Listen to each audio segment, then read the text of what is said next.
Good afternoon, ladies and gentlemen. Championship Sunday is upon us here for the 2025 Big Ten softball tournament, and it's truly shades of the 2005 College World Series as the Michigan Wolverines take on the UCLA Bruins with the Big Ten Tournament Championship on the line. You're tuned in to WCBN Sports' coverage of Michigan softball here for the Big Ten Championship game after 3 glorious days of softball here in West Lafayette. The valiant Wolverines took down the Wisconsin Badgers in a 3-2 victory on Wednesday, pulled off a stunning shutout upset against the 1-seeded Oregon Ducks, and punched their ticket last night to their 4th championship game over the past 5 tournaments in a 4-2 win over the hosting Boilermakers. Through solid performances from Derkowski and Erin Hoehn in the circle, combined with heroics at the plate from Janissa Conway and Lily Valamont, the Wolverines stand just 1 game away from winning back-to-back tournament titles and securing their 12th Big Ten championship in program history in improbable fashion. However, they face the formidable UCLA Bruins, who find themselves in the championship game in their first season in the Big Ten. They've been rolling as new kids on the block with a phenomenal pitching staff and the potent Bash sisters duo of Jordan Woolery and Megan Grant. To get here, they've taken down Indiana and Nebraska in close games as they look for consecutive conference titles themselves. These two teams have history this season as the Bruins swept the Wolverines in Ann Arbor a few weeks ago, but none of that matters as 2 historic programs clash with the Big Ten Tournament Championship and NCAA postseason hopes on the line. I'm TJ Fossmeyer. Alongside me one last time, Alex Miller, and this will be a fun one, folks. You definitely don't want to miss this. No, you do not. This should be an absolute blast today, TJ. Really just stoked to be here with you, stoked to still be in West Lafayette. We didn't know how long this day would be, and hey, we're here. It's Saturday, last day, and we are still here, but I'm very excited for this. And look, you talk about the sweep that Michigan suffered from UCLA. It's not all doom and gloom. There were some competitive games mixed into that series. Michigan is playing their best softball right now. They've peaked right at the end of the season. It's all come to this, and it's a monster game. Auto bid on the line. Michigan might need it. They're still, as far as we're aware, pretty firmly on that bubble. Big game today for Michigan, and it should be fun. And this is a really fabulous UCLA opponent, a worthy opponent for this type of game. Certainly it is. Michigan just got announced, and if you followed this team, this lineup, no surprise, it'll be Indiana Langford leading things off, followed by Janissa Conway, Lauren Putz, Ella Stevenson, Lily Valamont, Ellie Sealer, Maddie Erickson, Maddie Ramey, and Avery Frantucci starting at short in the 9-hole. And then this UCLA squad, Jessica Clemens will lead things off, and then a potent 2 through 4 in this lineup. Savannah Pola, Jordan Woolery, and Megan Grant. Woolery and Grant, known as the Bash sisters, just phenomenal this season. Have combined for 145 RBIs. They're smack dab in the heart of this order, followed by Alexis Ramirez, who has had a hot end of the season herself, followed by Riley Slimp, Kanaya Bragg, Sophia Mujica, and Kaitlyn Terry. And starting for the Bruins is Addisen Fisher, and for the Wolverines is Lauren Derkowski. No surprise for the Wolverines. Yeah, so today in the circle for UCLA, it's Addisen Fisher, the freshman from Bend, Oregon, former #1 recruit in the country. She has not pitched in this tournament. It was Taylor Tinsley, who went all 7 in the first game of this series, gave up 4. Yesterday, Kaitlyn Terry, who hits 9th and plays right field, started, and she was fabulous. Spun 7, gave up 2, struck out 13. It was fabulous. This is a great pitching staff, but Addisen Fisher, the freshman, gets the start here in the championship, and Michigan's familiar with her. In that series that UCLA played in Ann Arbor, Fisher appeared in all 3 games. She totaled 11 innings in that series, gave up just 3 runs over that stretch, had a really good weekend in Ann Arbor, but if she gets in any trouble, don't be surprised to see Tinsley or Terry, but Fisher is as good as they come for a freshman. I like that you brought up Kaitlyn Terry. We caught the Nebraska-UCLA game before the Michigan-Purdue, and Kaitlyn Terry looked lights out, went 7 full, 5 hits, 2 earned, and held Jordy Ball, both player and pitcher of the year in the Big Ten, to an 0-for-3 performance. So wouldn't be surprised if they go to either Tinsley or Terry in this one, should Fisher struggle. And she did have a flawless record going into the Michigan series, got beat up by Northwestern in the final series for UCLA in conference play. Yeah, a bit of a struggle for her against Northwestern. 1 game, 5 runs came across. None of them were earned, and then she had a brief appearance that gave up a couple of runs. So not her best, but on the year, a 2.43 ERA for her as a freshman has been really good. But it's a great UCLA staff. This is a fabulous UCLA team that Kaitlyn Perez has. No surprise. This is they're a contender every single season, and it's just another fabulous group for her bunch. And it's a tough test for Michigan. And look, if you're Michigan and you win a Big Ten title, you had to go through Oregon and UCLA, the top 2 seeds in this field. It's a job well done. It certainly is. In improbable fashion, they have found themselves in the championship game. 4th championship game appearance out of the last 5 tournaments, seeking their 12th tournament title.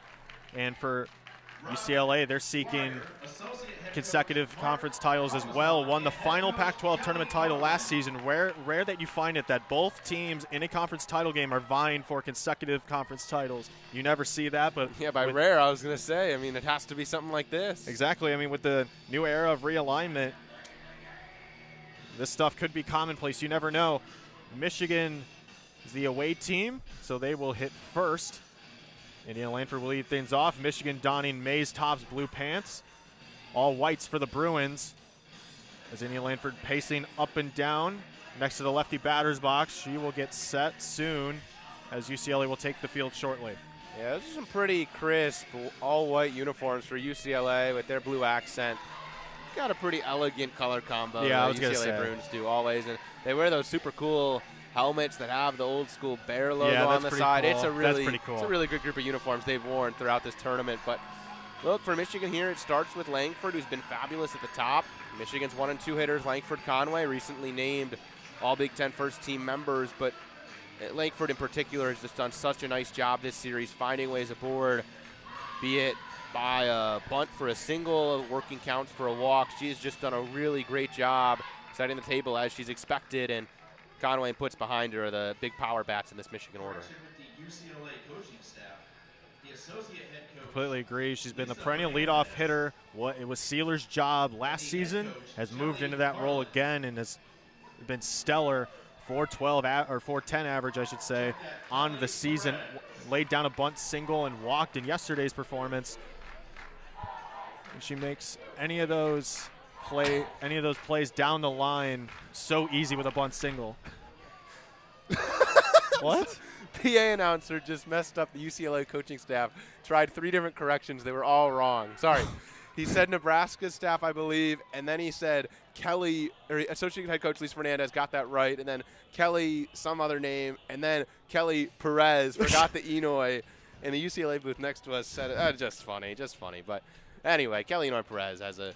What were you talking about, TJ? I was kind of. I don't even remember. I was kind of just wrapped up in whatever you were doing in the middle of my read, man. Sorry about that. No, I don't care. I just never seen something like that. We're having fun here. This is not some new head coach. This is Kaitlyn Perez and Lisa Fernandez we're talking about here. But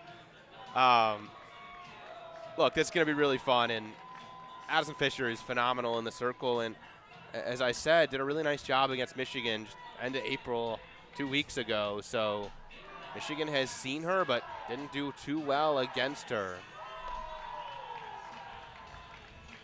She'll take her practice cuts in the circle, and we'll get underway shortly. Addisen Fisher will take the circle, 2.43 ERA, 16-1 record, her 16th start, 93 strikeouts, 40 walks. She'll take a moment to embrace her infield, just north of the circle. They'll break the huddle as Fisher will take the rubber. Langford waiting in the lefty batter's box. She'll dig in to lead things off here in the Big Ten championship game on a gorgeous afternoon of softball here in West Lafayette. Infield pitched in. First pitch off the hand of Fisher. Misses outside. 1-0 count.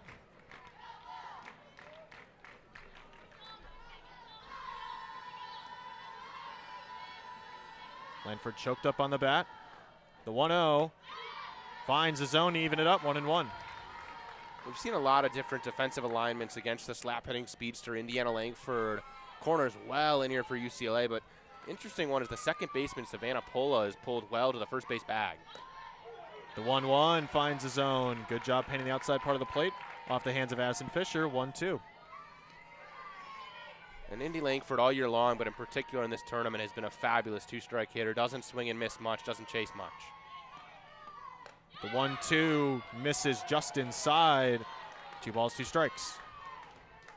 We saw yesterday with Purdue running 5 in the infield against Langford, was still able to lay down a bunt single nonetheless. Addisen Fisher rocks back the 2-2, swung on and missed. The leadoff hitter for the Wolverines sat down and retired. One down. And Janisa Conway will follow in the box for the Wolverines. Sophomore phenom from Olivehurst, California.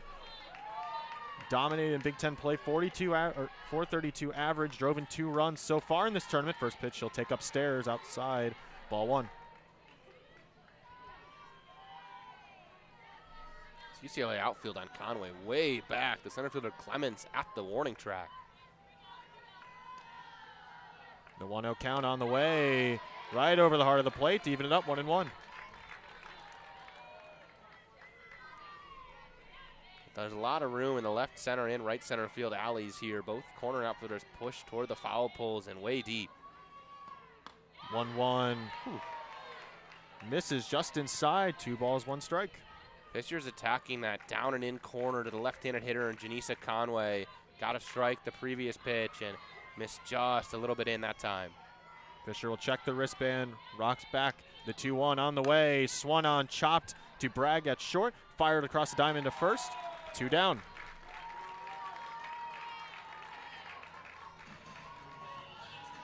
Pretty routine play there by Kanaya Bragg. Didn't rush, didn't make a mistake. Had enough time to cut down Janisa Conway, who does run well out of the left-handed batter's box. Lauren Putz will step in here. The 3-hole hitter begins work. Freshman on freshman battle here. First pitch misses outside off the hand of Fisher. But man, this UCLA outfield is deep. I mean, they are all a step or 2 in front of the warning track. They're okay giving up a single. Don't want to give anything more. The 1-0 swung on, chopped, foul down the first base line. Megan Grant got a good read on it. Foul. 1 ball, 1 strike, 2 down. Bases empty for the Wolverines in the top of the first as we begin things here in the Big Ten championship game.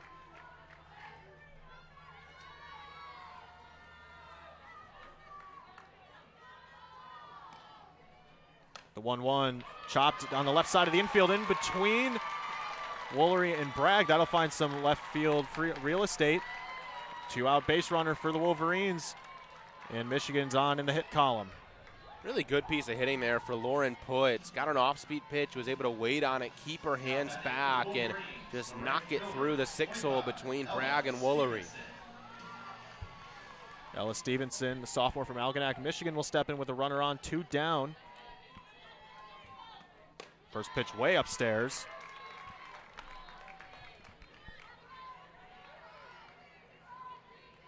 Stevenson went 0 for 3 yesterday following a 2 for 4 performance against Oregon. Drove in a run there on Thursday. The 1-0 cut on and missed. 1 ball, 1 strike. Stevenson's been in this cleanup spot for Michigan pretty much all year long. Maybe doesn't get talked about as much as the 3 hitters in front of her, but has been very productive for Michigan. 1-1. Misses just inside. 2 balls, 1 strike.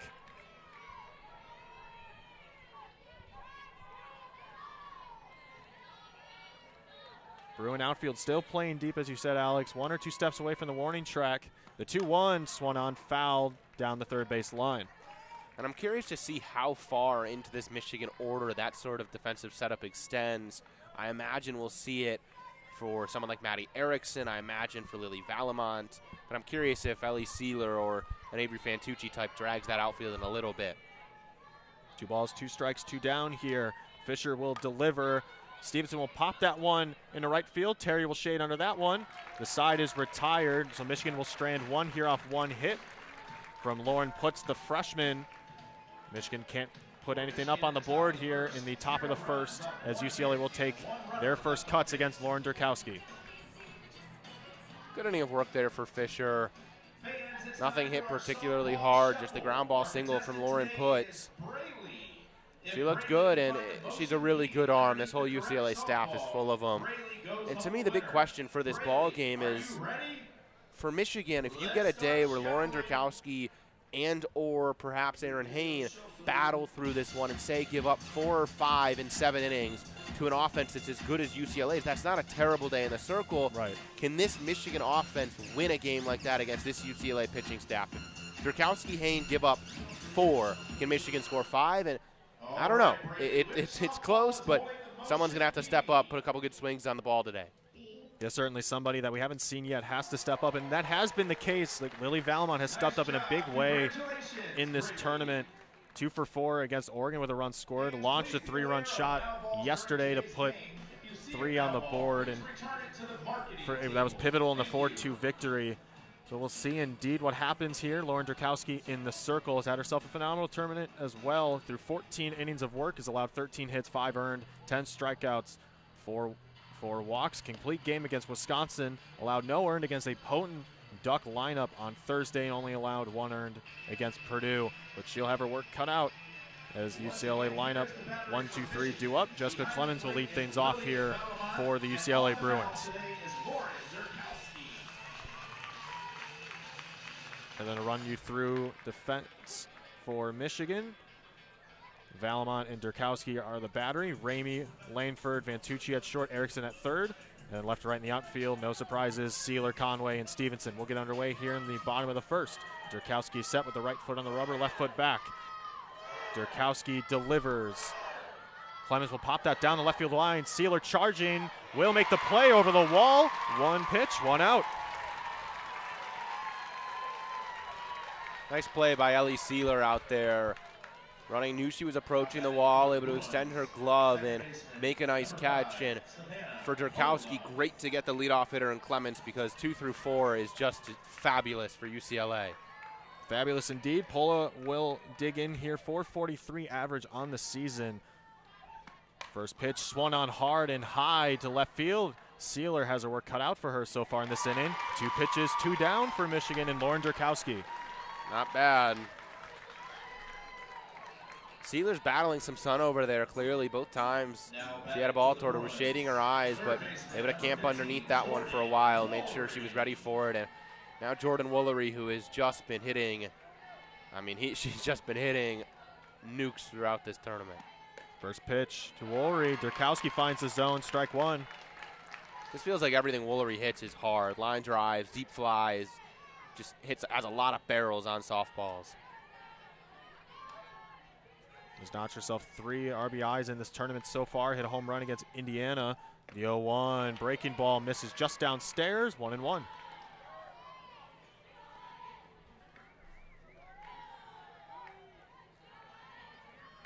Four for 6 with a hit by pitch this tournament for Woolery. Pretty good.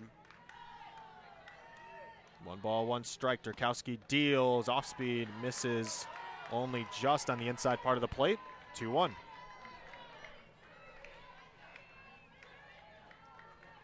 And Woolery has walked 36 times to 13 strikeouts. Neither her nor Megan Grant, the power hitter behind her, neither of these players strike out much. They don't whiff much. They're just so good in every aspect at the dish. The 2-1 finds the outside part of the plate. Great location from Lauren Derkowski. Even it up. 2 balls, 2 strikes.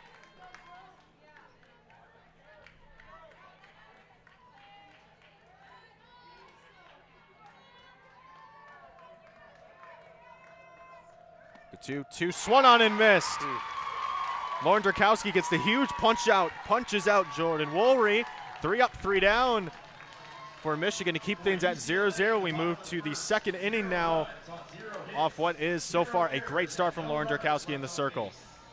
Yeah, it doesn't get much better than that. Derkowski got a pitch down and away to Woolery that Woolery chased. And as I said prior, Woolery just 13 strikeouts coming into today. Really doesn't chase much. And Derkowski got it with a really good pitch there. And look, 2 flyouts on 1 pitch and then a battle that ends in a strikeout against Jordan Woolery. It's about as good of a first inning as you could ask for from Michigan's senior ace and captain Lauren Derkowski. And when you look down this UCLA order, Megan Grant's fabulous, the cleanup hitter. Alexis Ramirez has been so hot in the 5 spot. Riley Slimp has been fabulous, the 6 hitter. There's really no easy outs in this order, but if you can get Woolery and Grant consistently, that is going to just be a boon to you. Good start here through 1, 2, 3 down for Lauren Derkowski. Move to the second, 5-6-7 due up for Michigan. Valamont, Sealer, and Erickson. Valamont again has had herself a really nice tournament here in West Lafayette. 2 for 4 against Oregon. 3-run shot yesterday. And that hot bat needs to continue here against UCLA with the Big Ten tournament title on the line.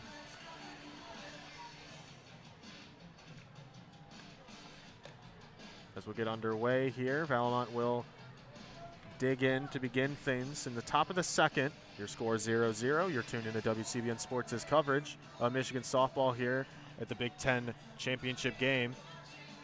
I'm TJ Fossmeyer, alongside me, Alex Miller. Hey, hey.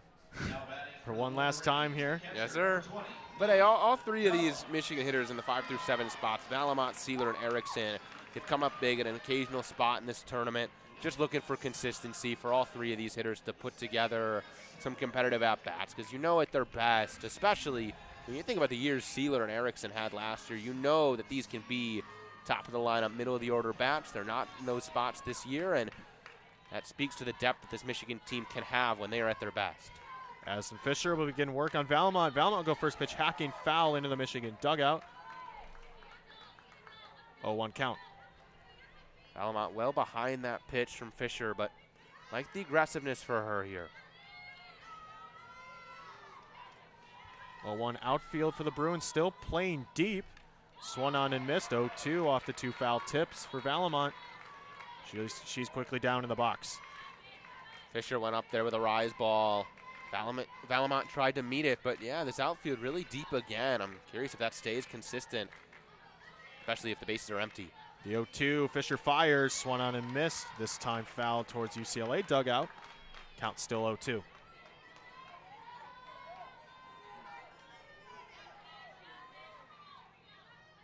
Valamont tops the plate with her bat. Fisher checks the wristband, rocks back and deals the 0-2 count. Off speed, finds the outside part of the plate. Valamont is punched out looking, 1 down. Good spot there for Fisher with an off-speed pitch. Went change up down and away from a right-handed hitter. It's a really good spot, a tough pitch for Valamont to do a lot of damage to, even if she does cut at it. Ellie Sealer will dig in with 1 down, bases empty. She'll go first pitch hacking. Bragg will shade over towards the third base line. 1 pitch, and Sealer is down. 2 outs now for Michigan in the top of the second. Don't hate that swing for Sealer. Had a pitch outside, try to do as they coach you and go the other way with it, just a little underneath it and popped it up to Bragg, but a little bit more on that, and that's a slicing single into left. Maddie Erickson will dig in. She'll take a big cut at that one into right center field. In the warning track is Kaitlyn Terry, about 5 feet short of a home run there to put Michigan on the board. Go quick top of the second here for Michigan to keep things at 0-0. But that deep UCLA outfield worked there to their advantage. Maddie Erickson hits a lot of deep line drives just like that one and hit it to the wall in right center. And if your outfielders are playing more shallow than the UCLA group was, that probably finds the dirt out there in the warning track and then the wall. And Erickson standing on second. But UCLA able to avoid that with the deep outfield. I'm not going to lie there. I thought that one was out of here. But nonetheless, I mean, that shift worked to perfection. And as you said, if they're normal depth, I don't know if they get to that one in time, Terry and Wright. And that would have been certainly extra bases for Maddie Erickson. Nonetheless, we keep things 0-0. Flip side of the second, Lauren Derkowski, after a good work in the bottom of the first. We'll dig in here for the bottom of the second. 4-5-6 due up. Begin things with Megan Grant, who, as you said, Alex, has had a phenomenal season. 387 average, 23 home runs, 73 RBIs. And that's just absurd stuff from the first baseman for the Bruins. It is. Grant's just been incredible, and 41 walks this year to 7 strikeouts. She's been hit by 9 pitches, more than she's struck out. But her power has been a little bit out over the last bit of time, just 1 homer in 13 games. Otherwise, on the season, she's got 23 homers, so those other 22 came in the first 40 games and some change. But teams have pitched around Megan Grant lately. They've been not afraid to do that. Alexis Ramirez and Riley Slimp behind her have paid that off, especially lately. But Megan Grant is just so good that teams have really not given her a ton to hit in this tournament and in the closing weekends of this season. Well, she'll dig in here to begin things in the bottom of the second. Went 0 for 2 yesterday against Jordy Ball in Nebraska. Went 2 for 4 against Indiana, notching a double as well. Derkowski will deliver. First pitch to Grant downstairs, ball 1. If there were a time you wanted to attack Megan Grant, it's here with nobody aboard for her to do any damage besides herself. Derkowski crouches down, rocks back and deals the 0-1. Grant puts a charge in that one, foul down the first base line sharply. Count now 1-1.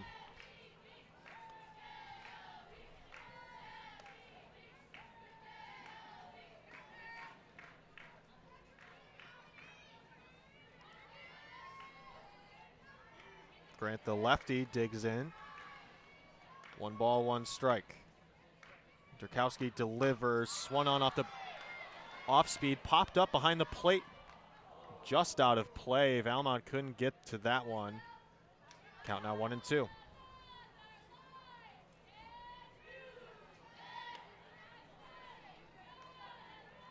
And Grant lost some cards, I believe, that go in maybe her wrist piece here for the signs. I don't know, but bunch went flying. For a second, I thought her back cracked in some regard, but did not.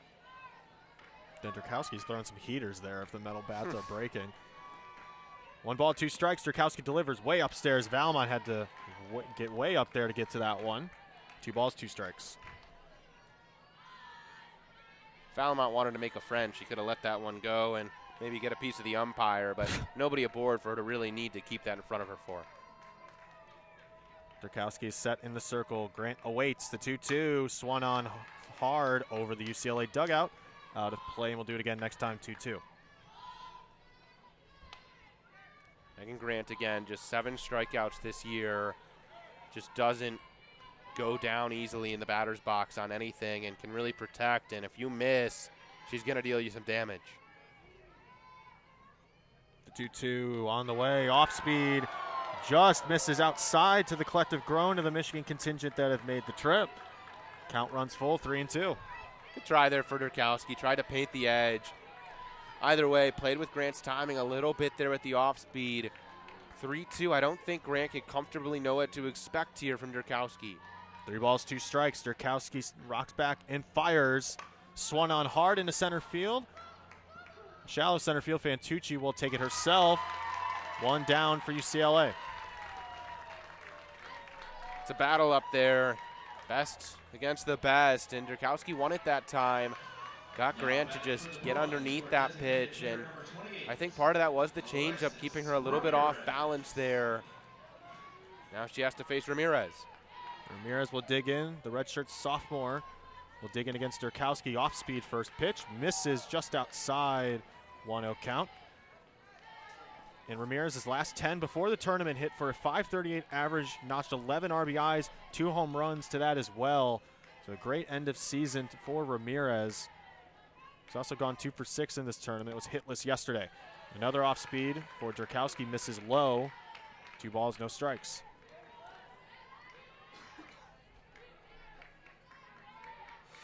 Corners playing deep against Ramirez. Derkowski is set, right foot on the rubber, left foot back, rocks back and fires. With the fastball, finds the inside part of the plate, 2-1 count.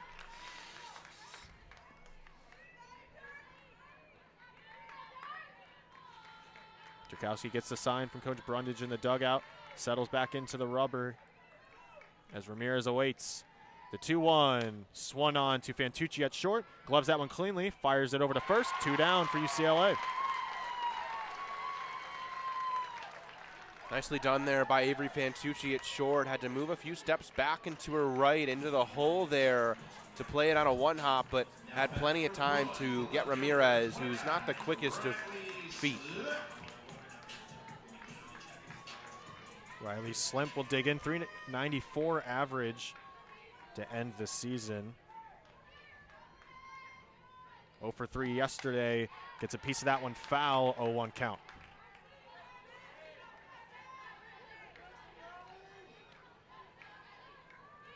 Slim, the freshman from Georgetown, Texas, number 8 recruit, number 4 ranked outfielder. Top recruit of the 2024 class. He's made an immediate impact for this Bruin program. The 0-1, Derkowski delivers. Slim gets a piece of that one again, fouled out of play down the third base line. Slim's really been great as a freshman. Couldn't ask much more than what she's brought. 394 hitter, walks at a good clip. Good double power, a lot of line drives off this bat. Another hitter that just doesn't strike out very much. 23 walks to 9 strikeouts. It's a really good looking approach in the left-hander batter's box. Slim digs back into the lefty batter's box. The 0-2, Derkowski delivers. The fastball misses outside. 1-2 count. Another close pitch there from Derkowski. I like the spot, even if she didn't get the call there from home plate umpire Joe Havenhill. 1 ball, 2 strikes. Derkowski set in the circle as Slim awaits. Derkowski will fire, swung on off the off speed into right field for a base hit. So 2-out base runner for the Bruins here.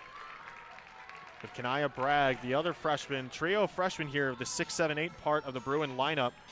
Slim will stand in at first. Bragg will follow here with 2 down. It's a good cut there for Slim. You said got an off-speed pitch, was able to keep her hands back and charge on it and pulled it into right field. Tough to do in a 2-strike count against Derkowski.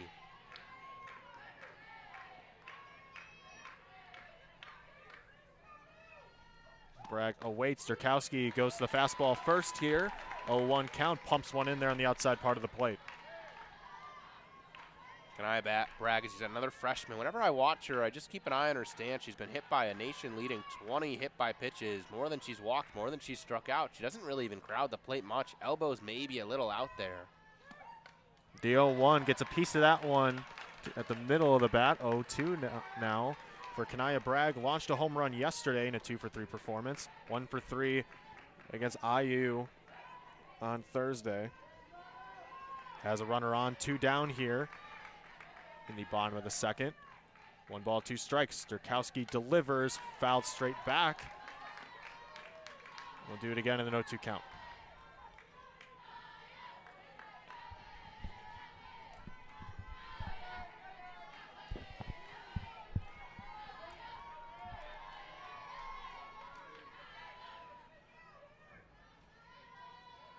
The 0-2 misses way outside. Valmont got to that one.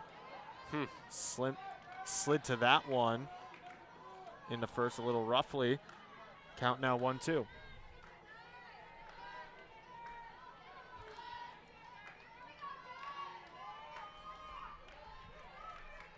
One ball, 2 strikes, 2 down, 1 on for UCLA in the bottom of the second. Derkowski delivers on the upstairs fastball. Kanaya Bragg is punched out on strikes. And Derkowski and the Wolverines will retire the side to keep things on a 0-0 ball game. Great stuff from Lauren Derkowski, who has looked sound against this Bruin lineup. 8-9-1 due up for the Wolverines.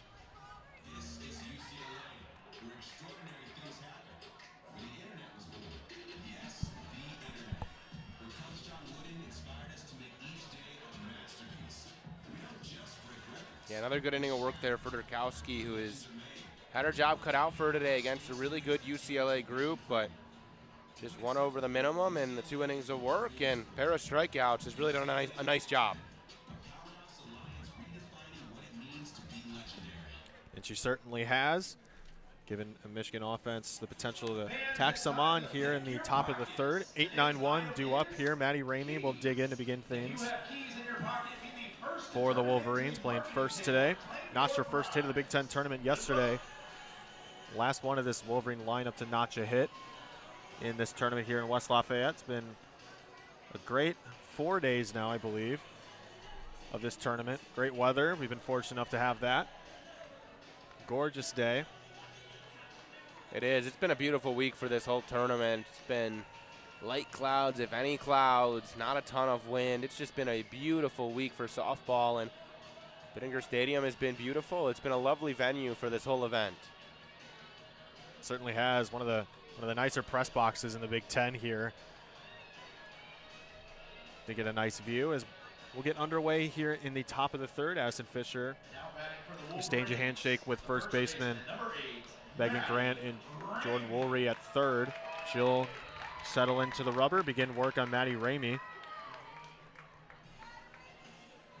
And for Ramey, as you said, her first hit of this event came in day 3 yesterday, but put together some good at-bats at times. We'd love to see her find a way on here. And we were talking about the outfield depth. It's coming a little bit on Ramey in particular for Slimp in left field and in center for Clements. First pitch, pumped in there on the outside part of the plate, 0-1.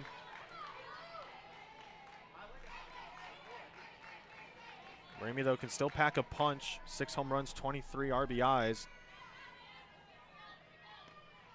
The 0-1 swung on and missed. Mujica behind the plate lost her glove on that one as Ramey's quickly down 0-2. Wolverine hitters have been pretty consistently attacking first couple pitches they're seeing from Addisen Fisher. See if that continues and if it starts to pay off. The 0-2 on the way from Fisher. Ramey gets a piece of that one, dribbled foul just behind home plate. Count will remain at 0-2.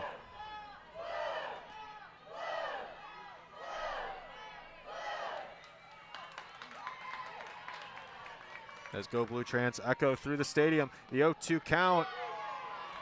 Ramey punched out on strikes, just paints the outside part of the plate. One down now for Michigan.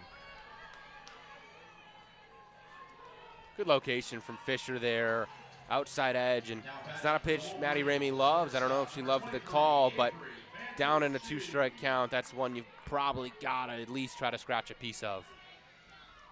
Avery Fantucci, the 9-hole hitter, will take a first pitch hack at that one, gets a piece of that one foul, 0-1. Fantucci has started the last 6 games at shortstop for the Wolverines, has notched 2 hits, 1 run off a double in the Big Ten tournament so far, 0 for 2 yesterday. The 0-1, Fantucci checked her swing, didn't break the plane. Count now even, 1-1.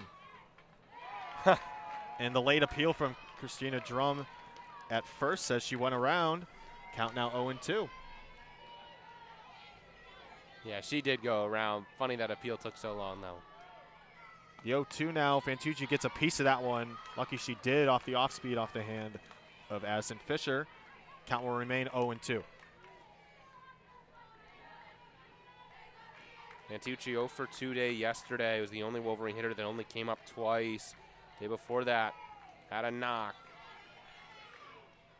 No balls, 2 strikes. Fisher delivers upstairs, way out upstairs. 1 ball, 2 strikes now. But for the most part, for Fantucci, who's been a late addition to this Michigan starting lineup down the stretch of this season, there have been some competitive at-bats, and maybe she'll get a piece of something. The 1-2 is pumped in there on the outside part of the plate. 2 up, 2 sat down on strikes. Now the lineup will turn over to Indiana Langford as Bonnie Thole will make an appeal to home plate umpire Joe Havenhall. Yeah, Bonnie Thole did not like that call there. Certainly shown her displeasure now, talking to Mike Hernandez, a third base umpire. Indiana Langford will take that first pitch into the zone for a strike, 0-1. Infield playing in on a speedy slap hitter yet again. Outfield playing shallow as well. 2 down, bases empty for Michigan in the top of the 3rd. She'll lay down a bunt. That's fouled at the backstop. She's quickly down 0-2. I'm not sure I've ever seen Bonnie Thole more vocally expressive in her displeasure with an umpire than in the last couple of moments here. 3 Wolverines have been punched out looking in the last 2 frames. Fisher rocks back. The 0-2 misses outside. 1-2.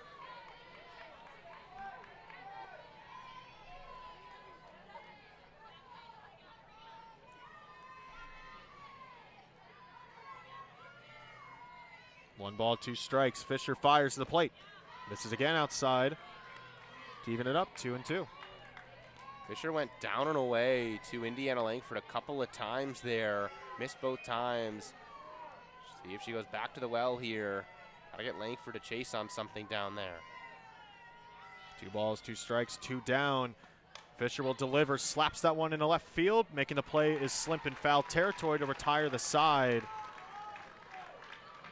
0-0 still your score through 3.5. We'll move to the bottom half of the third. Michigan in the top of the third, 0 runs on 0 hits. 8-9-1 due up for the Bruins. No runners left on base. Fans craving something one of a kind? Try new Dr. Pepper Blackberry and Dr. Pepper Blackberry Zero Sugar today. Dr. Pepper, an official partner of the Big Ten. Well, so far, Addisen Fisher has looked fabulous and has kept Michigan's offense very quiet. Lauren Derkowski's done the same so far for the Wolverines in the circle, and for the moment, it looks like it's really going to have to stay that way. Michigan offense has looked pretty punchless for the moment. Indeed, they have through 2. Derkowski's punched out 2, only allowed 1 hit, so good stuff from Lauren Derkowski in the circle. Looks like to be a pitcher's duel so far in this one for the Big Ten championship game. We will shortly get underway.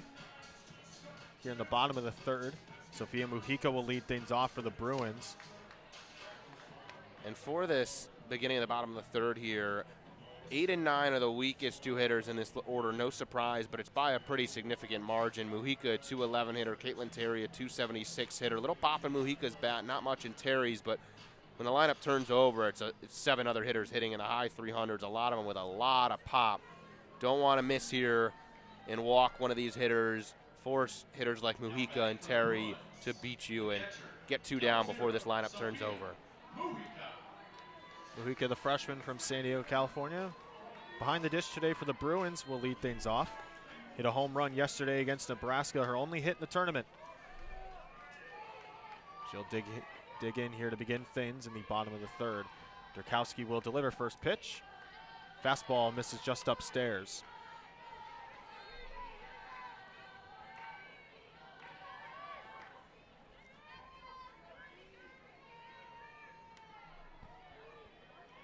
Mujica set in the righty batter's box. Derkowski, the fellow righty, will deliver. Misses again, upstairs and away. 2 balls, no strikes. Probably got to be a strike here from Derkowski, but Mujica has been a little bit of cold going into the series with Michigan a few weeks ago. She was hitting 260, now it's 211. Her only extra base span hit since was the homer yesterday against Nebraska.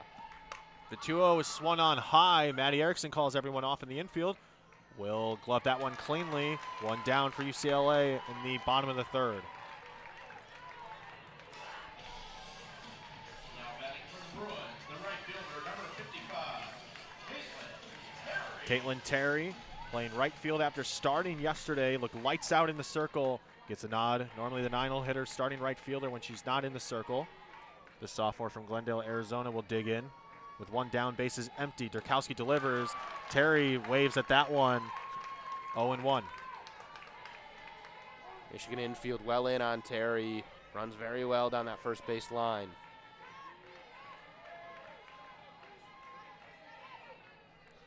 No balls, 1 strike as Derkowski fires. Swung on and missed. Maybe got a piece of that one. Nonetheless, the count's 0-2.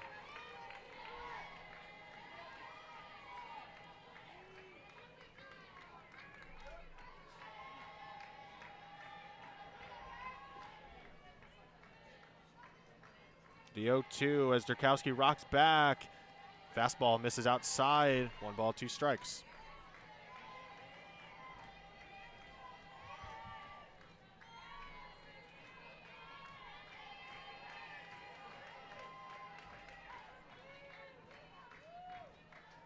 One down, bases empty. Derkowski delivers.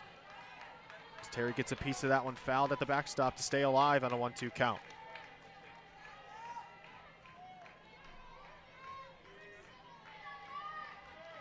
Terry will take a deep breath, dig back into the lefty batter's box. Waits for Derkowski, who is set in the circle. The 1-2 on the way. Swung on down the left field line. Sealer ventures into foul territory. 2 down. Job well done there for Derkowski. Had a couple misses, but for the most part, didn't mess around with Mujica and Terry. Retired 8 and 9, and now the lineup flips over, and there's not a runner on base that shouldn't be there for Derkowski. Jessica Clements, the leadoff hitter, will dig in with 2 down, bases empty. 0-0 first pitch, misses downstairs for a ball.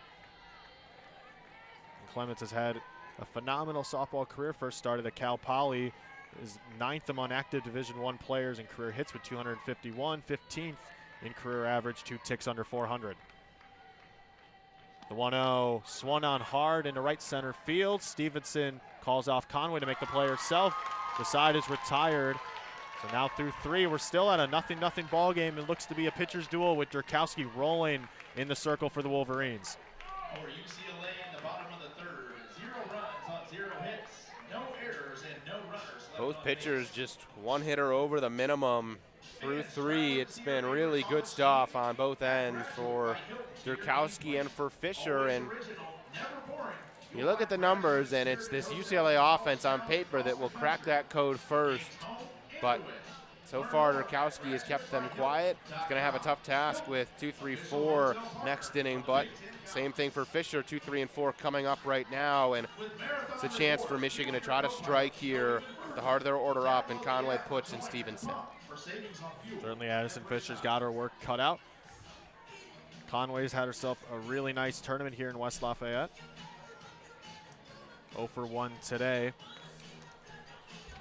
as we will soon transition into the broadcast cam for the first time today, so we say hello to you. The people were clamoring for it. They always do, it seems like. They always do. There's certain people that always do. A certain Fossmeyer always does. He's got it right. He does. All right, I guess he's got it right.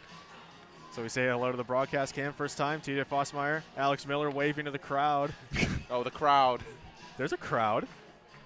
Crowd in front of us beyond here. Yeah, wave to the fans. Wave to the fans. There you go, Alex. So now through 3, 0-0 ball game. All to play for here. Oh, yeah. You want to stick around to this one. This will be a fun one. And it's a pleasure to be here, honored to be here at the Big Ten championship game. Absolutely.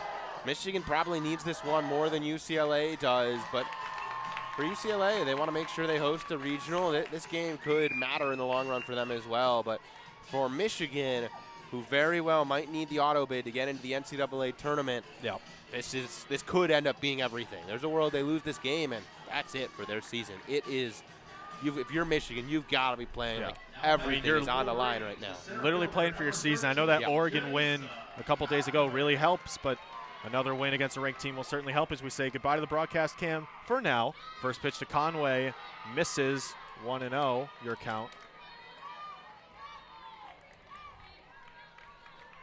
Conway 0 for 1, grounded out to Kanaya Bragg at short in the first.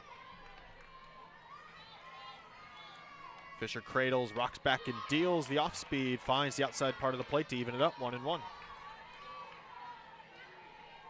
Conway last year was someone that worked a ton of counts, led the team in walks and strikeouts. This year, both those numbers down, and she's just been attacking earlier in counts more and more. The 1-1 swung on foul to the third base side. Count now 1-2. And that's kind of been an interesting approach for her in a way that largely you expect as players develop. They're going to walk more, work more counts perhaps, but for Conway, it's just been a total flip and approach. He's not seeing as many pitches. She's attacking first pitch strikes, and I mean, it's worked in a huge way for her. The 1-2 gets a piece of that one into the UCLA dugout. Nobody harmed. And we'll do it again next time, 1-2. Yeah, look out. I mean, top step of the dugout can be a dangerous place sometimes, but you don't see a ton that just come in on one hop right through that little split for the stairs. 1 ball, 2 strikes. Fisher rocks back and fires. Swung on and missed by Conway. She's punched out on strikes. That's Fisher's now 5th strikeout of the game against this Wolverine lineup. And Lauren Putz will settle in, who singled in the first. Addisen Fisher looks fabulous. She is really, everything's working. Command is there. Multiple pitches. It's just been really great. First pitch to Putz. Misses at the knees. 1-0 count. Putz, though, got a single off of her through the 6-hole against an off-speed pitch last time. The 1-0, the off-speed yet again finds his own. Even up, 1-1. And this outfield again, so deep. Right fielder Kaitlyn Terry is in the warning track here, and the other 2 outfielders just a step in front. The 1-1, Putz gets a piece of that one to run the count 1-2. That pitch way downstairs. Lucky Yeah. for Putz to get a piece of that one, though. Yeah, down and in. Probably not a pitch he really wants to swing at, but able to get a piece of it, and now has to battle here in a 2-strike count. Putz settles back into the lefty batter's box. Fisher settles in with the right foot in the rubber. She will rock back and deal. Putz will punch that into right center field. Making the play is Clements. 2 down now. She had to cover a lot of ground there Yeah, she did. to get to that one. 2 down, bases empty. The cleanup hitter, Ellis Stevenson, will step in. And this deep outfield working for UCLA. That's a play you maybe make if you're at standard depth. You're coming in a little bit less, maybe going back or just horizontally, but really great jump on that ball by Jessica Clemens to get there. Didn't even have to lay out, just got to the alley, and a well-struck ball by Putz that maybe somewhere else with a different outfielder and a different outfield depth falls for a double is just a deep fly out. So now with this outfield depth, that potentially takes 2 extra base hits off the board for Michigan. Now bases empty, 2 down. Ellis Stevenson will step in, flew out to right in the first inning. Stranded Putz at first. She'll take a first pitch swing at that one, gets a piece of that one. 0-1. Went off her foot right back to Fisher in the circle. And Fisher threw it over to Grant just in case. Why not cover all your bases? Yep. Count 0-1. Stevenson still in the box. Settle back into the righty batter's box. Outfield still playing deep. The 0-1 misses. Nearly got Stevenson in the helmet. Gets out of the way. 1 ball, 1 strike. That behind her? Maybe I just Maybe, didn't I see don't it know. correctly, but that was pretty well in there to a ducking Stevenson. Fisher will deliver. That gets her on the right foot. She'll take the free pass. She'll have to wear that one, but a 2-out base runner on for Michigan. Hit her right on the back foot there, and don't have a ton of padding there. Stevenson looked mostly okay as she jogged down, and if you're Michigan, the way Fisher's throwing right now, you'll take a 2-out base runner and a base runner at large any way you can get them. Valmont will step in with 1 on, 2 down in the top of the 4th. She'll tap the plate, settle into the righty batter's box. Fisher gets the sign from the third base dugout. First pitch, Valmont swings at the high cheese, 0-1. Again, Michigan has been aggressive against first pitch strikes from Fisher, and Valmont there attacked to pitch up in the zone, just unable to get to it. She'll settle back in quickly here. Fisher cradles the ball, rocks back and deals. That pitch finds his own. Great corner there. 0-2 now. Valmont struck out looking in the second. She's quickly down 0-2. Stevenson stands in at first. Sealer on deck. Fisher delivers, gets a piece of that one, grounded straight to Fisher in the circle. Will fire it over to first in time. That will retire the side, so Stevenson will be stranded. And we'll keep things at 0-0 as we move to the bottom half of the 4th. And if you have tuned into our coverage of the Big Ten softball tournament, that means a change in play-by-play. So that will be my final time as a play-by-play broadcaster for WCBN, and we'll move to the main man, Alex Miller, to go the way. Oh, thanks, TJ, but yeah, this is probably it for both of us. If Michigan is in a regional, I won't be able to go out there next weekend. My cousin's getting married, so congrats to him. But even if Michigan makes it to a regional, I unfortunately won't be able to make the trip. WCBN, we'd love to send a crew, though, if we can. So we'll keep our eye on that. But for now, in this one, it is still 0-0, 1 hit apiece through 3.5. And bottom of the 4th inning coming up for UCLA. Derkowski has worked very well so far through this order. She now sees 2, 3, and 4 for a second time. Savannah Pola, Jordan Woolery, Megan Grant, and not a lot of trios in the country better than these 3 at the heart of the UCLA order. No, certainly not. She definitely has her work cut out. Pola, 443, and is raking in this tournament so far. 5 for 7 with an RBI. She's the table center for the Woolery Grant Punch, who, I mean, combining for 135 RBIs, or 145. I got that. I lowballed them. Just ridiculous stuff. But Lauren Derkowski's got her work cut out in a 0-0 ball game. So here comes Savannah Pola. No score here, bottom of the 4th inning. Coming up, Big Ten championship game between Michigan and UCLA. UCLA, the 2 seed, Michigan, the upstart 8 seed. All the way in the finals, looking for back-to-back Big Ten tournament championships. Pola gets ready to go. She flew out to left her first time up. She really had a fabulous senior year last year, a bit of a down year, hit just .241. She heated up in the NCAA tournament and has stayed that way all along as a senior. This .443 average, the best of her career by 100 points. It's been a fabulous, fabulous season.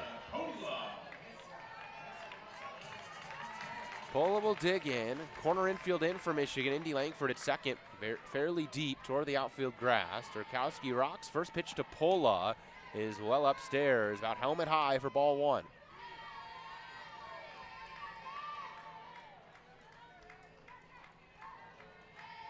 Derkowski checks her wristband, retoes the rubber on the third base side.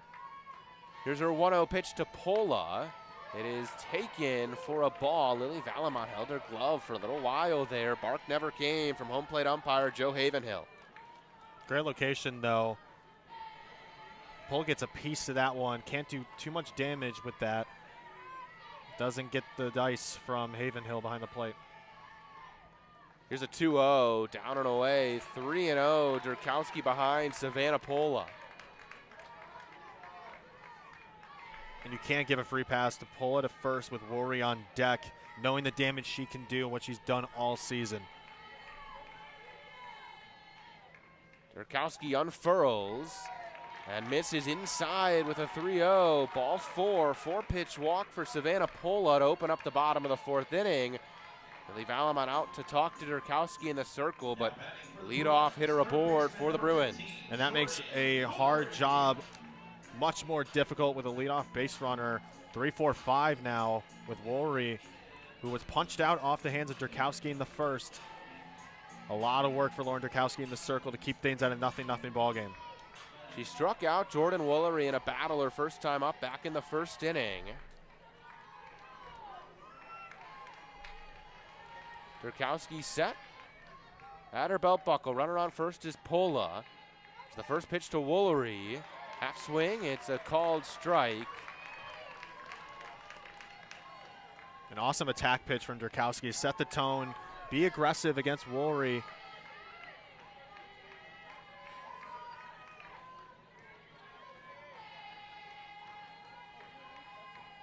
Derkowski unleashes. Here's the 0-1. Swing and a miss. Pitch into the hands to Woolery. 0-2 on the slugger. A lot of options now for Derkowski. Has Woolery swinging on that one. Quickly down 0-2. Derkowski's got a lot of options. If she goes back to the fastball, changes up speeds, pulls the strain with the off speed. See what she does. 0-2 from Derkowski is hit high to shallow right field. Ella Stevenson comes in. The right fielder hauls it in. Woolery retired on the flyout. And that's a big out there, knowing Woolery's damage, what she's done all season long, but you have Megan Grant to follow up. Job's not done yet for Derkowski in the circle. Megan Grant popped up to Avery Fantucci at shortstop her first time up. She stands in there, an imposing figure in the left-hander batter's box as the hands wave a bat behind her helmet. First pitch to her is an off-speed pitch at the bottom rail for a strike, 0-1. Phenomenal pitch, phenomenal location, in and low on Grant in the lefty batter's box. To set the tone there, just attack the zone with the off speed. We'll see if she can change it up with the fastball or goes back to the well. Derkowski rocks, hurls the 0-1. It is fought off and fouled off behind the net by Grant, 0-2. She's way behind on the fastball, was sitting off speed there. And a lot of options, 0-2, just like with Woolery. We'll see what Derkowski does here, knowing that Grant was looking off speed there. Infield, outfield, straight up for Michigan. Outfielder's not too deep here on Grant. Pola at first, one gone. No score, bottom 4. Here's the 0-2 pitch to Grant. A line drive, rocket to center. Conway closes. It's off the top of her glove. She will fire it into Fantucci. Conway extended her right arm with her glove and just couldn't squeeze it out her shoelaces. She slumps and taps her chest. My bad. 2 on here now for UCLA. And that's a tough play for Conway to make, going to her right. That was a rocket off the bat of Conway. Not much arc to that one at all. A complete line drive. Just an unfortunate break for the Wolverines there. Now 2 on, 1 down. And Alexis Ramirez will dig in. Designated player for the Bruins. 2 on for her. First pitch, she swings and hits this to center. Conway will come in. This time she's underneath the floater, hauls that one in easily. 2 down. Good redemption play there. A lot more arc, easier play to make out in center. And that's a big out there with how hot Ramirez has been of late. That'll bring up Riley Slimp, freshman left fielder. She has the sole hit today for UCLA. She's in there with 2 on and 2 gone. Bottom of the 4th inning, no score in the Big Ten championship game. Derkowski rocks and deals. Misses up and away for ball 1.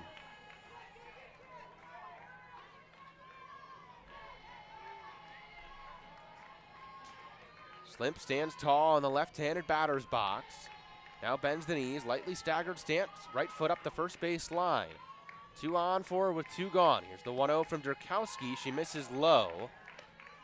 2-0 to Slimp, and Jen Brundage trots out of the Michigan dugout to have a word with Derkowski in the circle. Those were both good locations, just missed. Not enough for Slimp to be tempted to swing at them. Both low and away there. You get contact on him, certain ground out retires the side, but just misses. We'll see if Derkowski, after this meeting, will go back to that location there to draw something like a ground out there for just the easy out, with force out at all bases. Jen Brundage, haven't mentioned this yet today, played at UCLA, was fabulous there. 3rd best single season batting average of all time for a UCLA Bruin, played with Lisa Fernandez and Kelly Inoue Perez. 2-0 count, 2 on, 2 gone. Here's the pitch from Derkowski, well upstairs. It's 3-0 on Riley Slimp.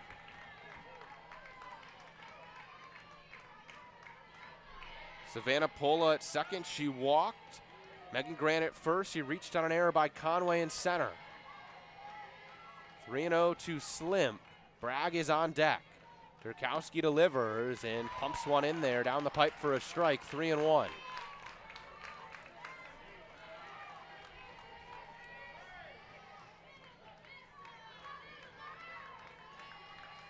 Slimp settles back into the left-hander batter's box. Derkowski twirls a 3-1, and it is sliced back into the net. Make it 3-2 on Slimp. A great pair of rebound pitches for Derkowski to fight back to a 3-2 count, just attack that outside part of the plate, get Slimp swinging on that last pitch, gets a piece of that to stay alive for her at the plate. But good location for Derkowski. See if she goes back to the outside fastball or changes it up with off speed here. 3-2, here it is. It is fouled back into the net once more by Riley Slimp. 3 balls and 2 strikes on Slimp. 2 runners aboard with 2 gone. Bottom of the 4th inning. No score in this ball game either way. Derkowski steps back on, comes set at her hip. She rocks. 3-2 delivery is fouled back off the net again. Slimp extended the hands to get an outside pitch to stay alive. 4 straight fastballs off the hand of Derkowski here. Slimp unable to connect cleanly on any of them. Still a good fight here. We'll see if Derkowski goes to a 5th straight fastball or changes up some speeds. When she mixes those pitches, that's when she's really dialed in. Still 3-2. Here's another payoff from Derkowski. It is popped up left side of the infield. Fantucci and Erickson over there, and it's Maddie Erickson, the 3rd baseman, who retreats and has it. She spikes the softball afterward and heads back into the Michigan dugout. No score here through 4 in the Big Ten championship game. And that's huge. I mean, Derkowski looked efficient, carving up this lineup, and now in a jam, was able to get out of it to keep things at a 0-0 game with a runner in scoring position, 2 on, and the heart of this order, dangerous. We talk about 2 through 4 with Pola, Woolery, and Grant, but Slimp has been hot, Ramirez has been good, and then you get them out, strand those runners on, and keep things as it is, 0-0. So again, still through now 4 full, looking to be a pitcher's duel. We'll see which offense bites first and to get in the scoring column first here. And for Michigan, too, and Derkowski, a job well done to get out of it with 2 runners on there with no damage done. So we head to the 5th, no score. Wanted to take the time to mention really how uncommon the sort of run that Michigan has had to this tournament has been in Big Ten tournament history. 21 out of the 24 times it has been won by a 1 or a 2 seed. Of those 3 other instances, it was once done by a 3 seed. It was once done by a 4 seed. So all teams that had a first round bye, the only exception to that was in 2004. Michigan State, an 8 seed, won it. Michigan trying to be the second 8 seed to win this tournament. It certainly would be an improbable fashion with an expanded Big Ten. You know, you have Washington, UCLA, and Oregon coming in, and UCLA and Oregon have been established programs within the National Collegiate Softball landscape, and for Michigan, it would be an emphatic tournament title to win with these 2 teams, these 3 teams added in. Take down Oregon, and then you take down UCLA in this game would be huge, but game's still not over, still competitive 0-0, and a lot to play for both these teams. Nobody able to scratch anything across so far. Addisen Fisher back to work in the circle. She has been excellent today. 4 innings of work, 1 hit, no walks, 5 strikeouts, and of course no runs. She will see 6, 7, and 8 of the Michigan order. Ellie Sealer, Maddie Erickson, and Maddie Ramey. And look for Sealer to put a charge into one. Hit a solo shot against Wisconsin and has been hitless since then. We're looking for her to get into this game for Michigan's success. Not only in this, but should they advance in the NCAA tournament. First pitch to Sealer is upstairs for ball 1. Infield, outfield, straight up on Sealer. The right fielder, Terry, is still very deep. Center fielder and left fielder, Clements and Slimp a little in as Sealer cuts and skies this to right field. Terry moves in and to the right and hauls it in toward right center field. Routine play on a lazy fly ball for the right fielder, Kaitlyn Terry. Ellie Sealer retired on the flyout. Again, going aggressive on the first couple pitches in the at-bat against Fisher. Up and down this lineup. Good pitch for Sealer. Just got a little under that one. Not enough juice on it to get out of here. An easier play for Terry, who only has to go up and charge forward into that one. Got to bring up Maddie Erickson, who takes ball 1 upstairs. Erickson flew out to right center on a very well-hit line drive to the wall. Here's the 1-0 pitch, swing and a miss on a drop ball down and in. 1 ball, 1 strike to Erickson. Great pitch from Fisher. Pulls the string, but the drop ball completely fooled Erickson. Count even, 1-1. Fisher whirls a 1-1 pitch. Missed just a little bit down and in. 2 balls, 1 strike here now on Maddie Erickson. Fisher stands tall in the circle, the right-handed pitcher. Takes to the third base side of the rubber, comes set on her right hip and deals a 2-1. Erickson rolls it past the third baseman Woolery. Bragg fields it in the hole and a strong throw to first, well in time. Nice job by Bragg off the backhand. Yeah, certainly excellent backhanded grab. Get off from the knee, fired over to first for routine play. Made it look easy at shortstop.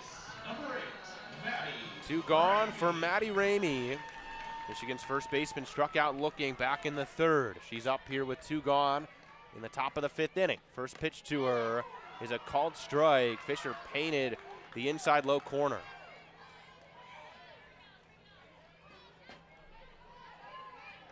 Oh, 0-1 on Ramey. No score through 4 innings. Now we're in the top of the 5th. Michigan with 2 down, and it's Ramey. The 0-1 is inside. 1 ball and 1 strike.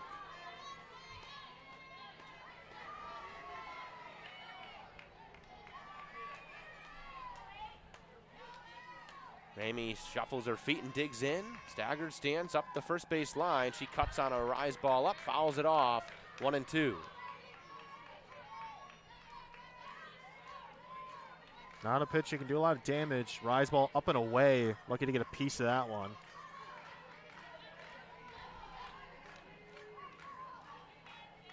Fisher works quickly. 1-2. Ramey rolls to the 3rd. 1 hop to Megan Grant. She grabs it, steps on first base. 6, 7, 8 retired easily. 1, 2, 3 in the top of the 5th. UCLA will bat in the bottom of the 5th. No score still here in the Big Ten championship game. And both pitchers are rolling. I mean, Fisher through 5 full has only surrendered 1 hit, 5 punch-outs. He's only hit 1 batter through that, but I mean, UCLA and Addisen Fisher has been rolling so far, but Lauren Derkowski through 4 full, 1 hit, 2 strikeouts, 1 walk. Hasn't had strikeout stuff necessarily, but outs are outs, and especially against this UCLA squad with how deep they are. 1 through 7 and 8 and 9 have showed flashes as well. That's solid to go through, but she's still got her work cut out. Not over yet. 7, 8, 9 due up for UCLA. Let's take the moment to say hello. Broadcast cam, Alex Miller, TJ Fossmeyer. Thanks for joining us here on WCBN Sports, the official student radio of the University of Michigan. Happy to be with you all from West Lafayette. So far, even ball game, no score. Pitcher's duel between Derkowski and Fisher. And both have looked good. It's just which offense is gonna budge first. And this is pretty much what we expect.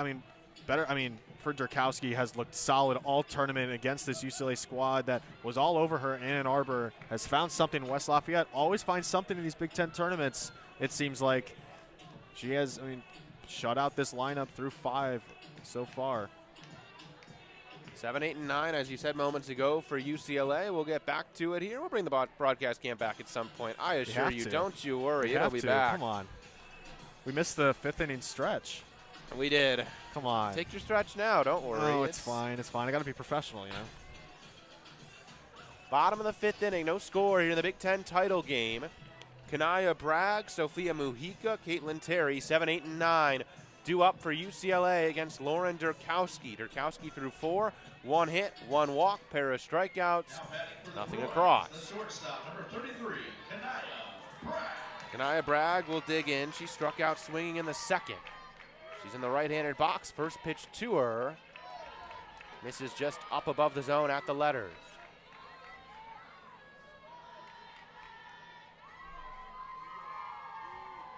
Bragg taps both sides of the plate.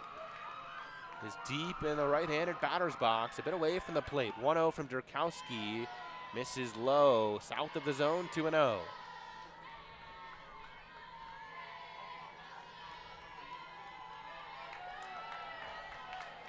Bragg digs back in once again, taps both sides of the plate, and awaits Derkowski, who is set and raring to go. Here's her 2-0 to Bragg, and it is lined into right center field and down. Janisa Conway will grab it in the warning track. Bragg will take a turn, but nothing more. Conway got there quickly to hold Bragg with a well-struck single. Leadoff hitter aboard in the bottom of the 5th for UCLA. Well hit, good approach from Bragg to poke that into right center field, but good defense from Conway to prevent extra bases. We'll likely see a pinch runner, and it'll probably be Lauren Hatch, and it looks like it will be for Bragg. Not a huge surprise there. Hatch go to pinch runner for Kelly Inoy Perez. It's her 49th appearance this year for UCLA. Hatch will pinch run at first, and it's up to Sophia Mujica now. Nobody gone, runner at first. Again, 8 and 9 have struggled much more than the rest of this lineup. First pitch to Mujica is fouled back into the net, and Mujica in particular has been very cold in the last couple of weeks.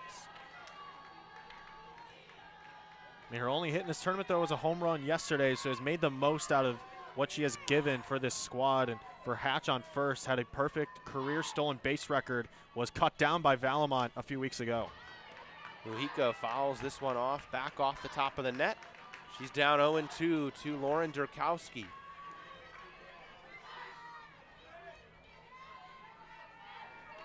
Infield and outfield for Michigan straight up.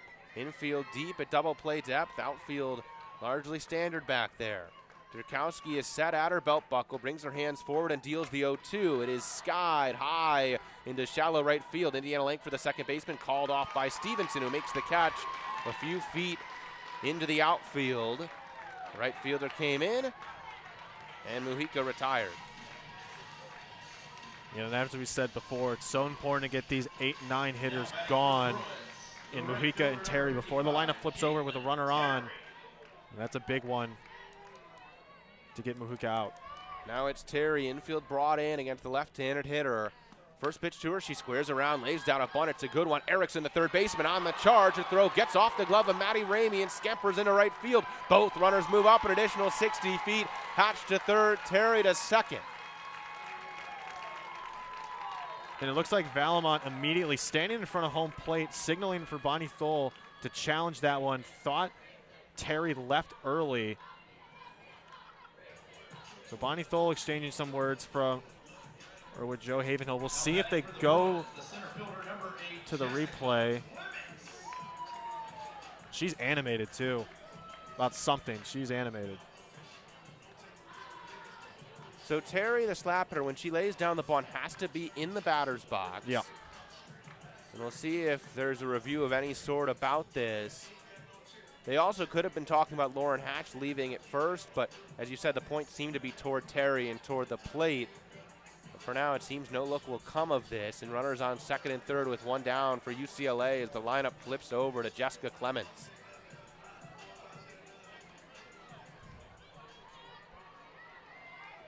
So Clements will come up. She's 0 for 2. Foul fly out to left and a fly out to right. Runners at second and third, one gone. Michigan infield in. They want to hold Hatch at third. Derkowski deals to Clements. First pitch is a ball down and away, 1-0.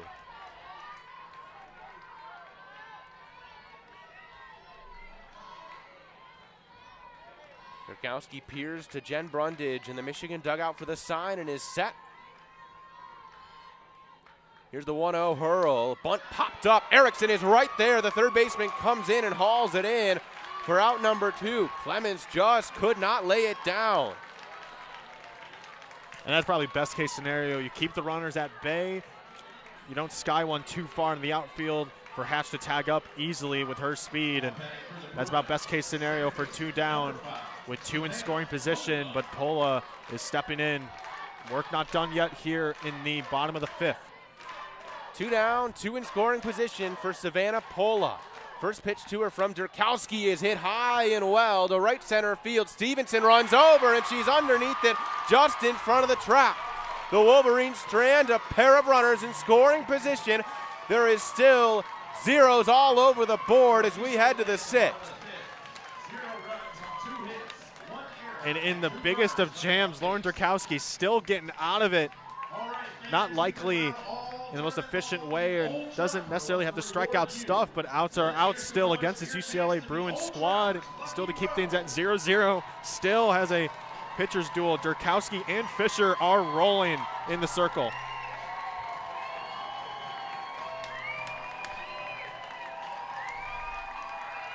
We have our winners, section 103. 6th inning coming up. Congratulations, you're getting a bag of the best beef jerky, courtesy of Old Trapper.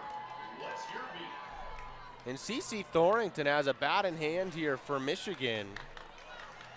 She will hit here, it seems, for Avery Fantucci, Michigan's shortstop, who's hitting 196. In limited time, Thorington has been very good at the dish. Yeah, in 389 average, 7 hits, 16 runs, most of those in pinch running opportunities. Notched 1 home run in a midweek against Oakland.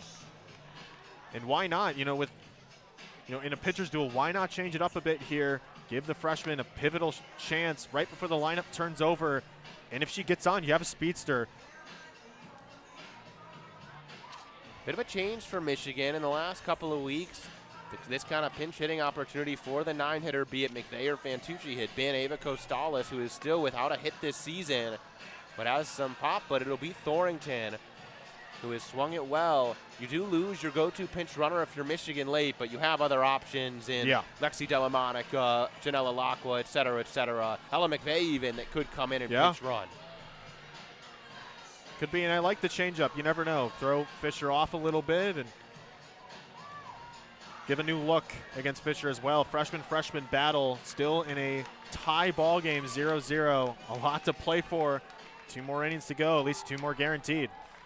So C. Thorington, the freshman from Pinckney, Michigan, will pinch hit. She's in the left-handed batter's box. Corner infielders brought in against her, and she takes strike 1 from Fisher.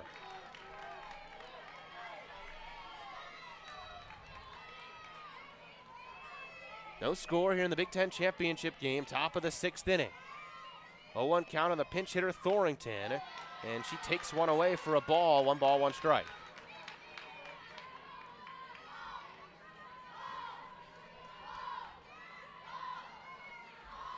Thorington digs back in. Here's the 1-1, and it's a called strike on the inside half as Thorington leaned away from the pitch.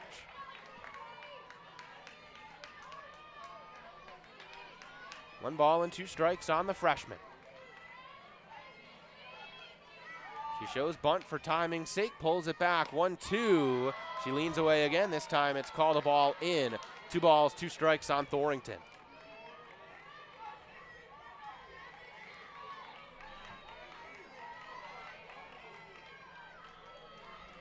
Fisher is set on her right hip and rocks and deals a 2-2. Thorington reaches out and gets a piece of an outside pitch.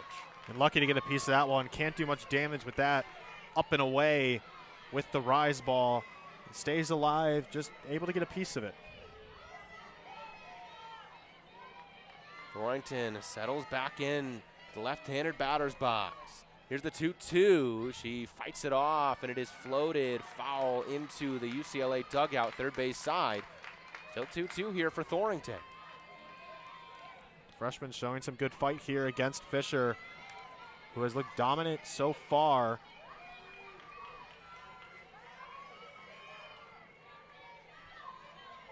Fisher is set, flips a 2-2 home. Thorington grounds up the middle. Bragg over there to cut it off and fire it to first. Shortstop had to take a pair of steps to her left to feel that she was playing in. Thorington retired. Again, the shift has seemed to work for perfection for the Bruins. 2 extra base hits off the board, and without that shift, Bragg wouldn't have gotten to that one in time. That would have been up the middle into center field. Indiana Langford digs in. First pitch to her. She hits a line drive through the 6-hole. That is into left, and it's off the foot of Riley Slimp. Langford takes a turn and slides safely into second. She is there with 1 gone here in the top of the 6th. Pumps her fist as she runs over to Faith Canfield to get a mitt to run. Langford aboard for Michigan. And perfect table set for the heart of this order. Janisa Conway will lead off, but how about it for Indiana Langford? Works the slap hit to perfection, pokes it out to left field. An aggressive base run in off the misplay by Slimp and left to advance now into scoring position. First pitch strike delivered on the inside half to Conway from Addisen Fisher. Langford in scoring position here, just the second hit of this ball game for Michigan. Conway 0 for 2, ground out to short and a strikeout swinging. Here's the 0-1 pitch. She cuts on it, hits a high fly ball to center, and it's over the head of Jessica Clements. Langford will get the wave around third. She is home. Conway an RBI double. Michigan has the lead in the 6th inning. That will quench the thirst of a long, dehydrated Michigan offense.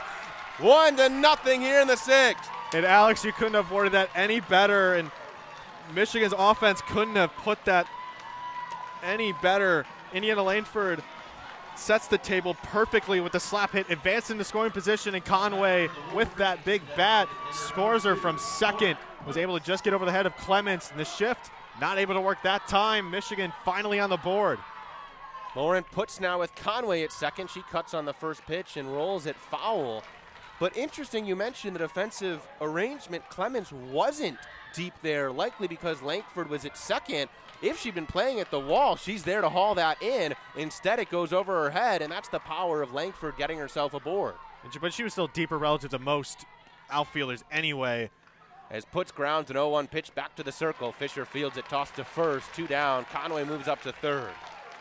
I thought she was still deeper than most outfielders are normally, but still a great piece of hitting, though. And now with the runner advances to third, that's not necessarily the worst case scenario for the Wolverines in this spot. You have the cleanup hitter due up now, was hit by a pitch in the 4th. Ella Stevenson now with 2 down and Janisa Conway at third base. Addisen Fisher takes a long look at her wristband and is set at her right side, now on her right leg, and deals to Stevenson, who fouls off a pitch toward her hands, toward Bonnie Thole, who fields it in the third base coaching box. Fielded that one cleanly, too. Stevenson steps out for a moment, takes a breath, now settles back in. Hands it around shoulder high as she awaits an 0-1. Fisher deals it and finds the zone inside half. 2 pitches in towards Stevenson, make it 0-2.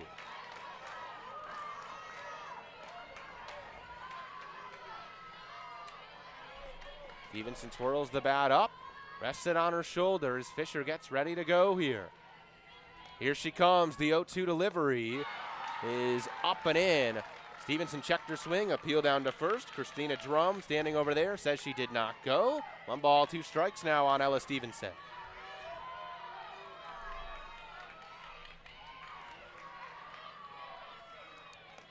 One-two pitch. Stevenson hits the ball up the middle. Bragg dives and snares it. Not going to be in time to first. Conway across. Infield knock for Stevenson. 2-0 Michigan here in the top of the 6th inning.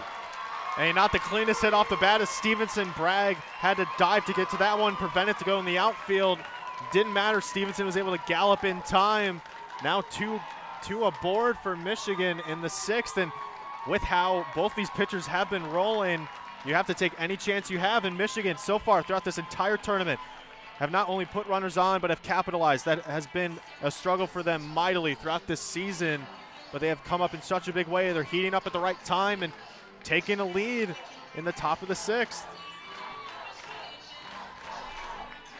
Let's go blue, chance. Breakout here at Bittinger Stadium in West Lafayette. Michigan has taken a 2-0 lead here in the top of the 6th inning.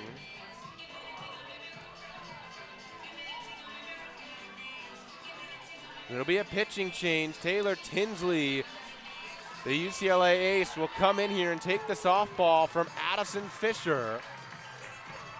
2 runs across on Fisher, a runner at first, and Ella Stevenson owed to her, and Tinsley will take over. And look, I mean, for this UCLA pitching squad, it's a 3-headed monster with Fisher, Tinsley, and Terry. Fisher now handing the ball over to Tinsley, who is just phenomenal. 2.55 ERA, 12-4 record through 109 2/3 of work. And the strikeout to walk ratio is incredible. 140 to 16 walks, ranked 3rd nationally, and was rolling against IU through 7 full, allowed 7 hits, 4 earned, 1 strikeout as well. And just one of the 3-headed monsters for this pitching staff. Bonnie Thole just gave Ella Stevenson a big hug on the first base bag. Stevenson mocked a swing, seemed to be saying to her that I got jammed, but enough on it up the middle for an infield single and an RBI. It's 2-0 Michigan. So Taylor Tinsley in there, as you said, 7 innings 2 days ago in a complete game, gave up 4. Big strikeout numbers for Taylor Tinsley. 3rd best strikeout to walk ratio in the country. She struck out 140 to 16 walks. Opponents are hitting 207 off her this season. And just this pitching staff is 3rd nationally in strikeout to walks ratio. She leads that category for this squad. And, you know, with Fisher, you know, only finally showing her humanity here, giving up 2 here. Why not hand it over to Tinsley? And you do have Terry. I don't know if they go to her unless things get really awry after throwing a shutout yesterday. Excuse me, not a shutout. A really good performance against Nebraska, only allowing 2 runs yesterday. Looked really good, though. Taylor Tinsley will get loose here. Junior from Lawrenceville, Georgia. Last year was all Pac-12 first team. Had a 1.90 ERA. Year before that, she had a 1.88. And a change here as Alexis Ramirez, the designated player, will come in to catch with Taylor Tinsley instead of Mujica.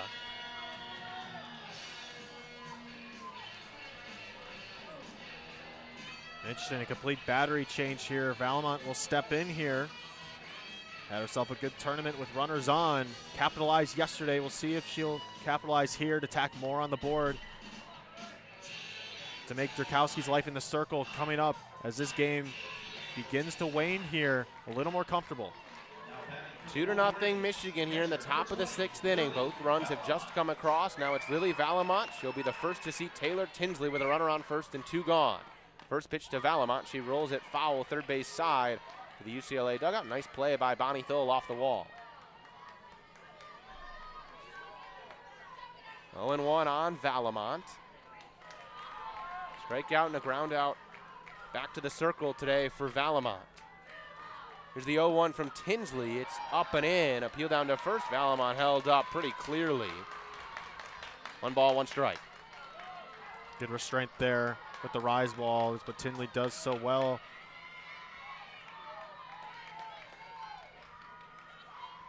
Tinsley sets third base side, works from her right hip and deals a 1-1, and it's a strike to the glove of Ramirez, who is a southpaw behind the dish. Don't see that very often.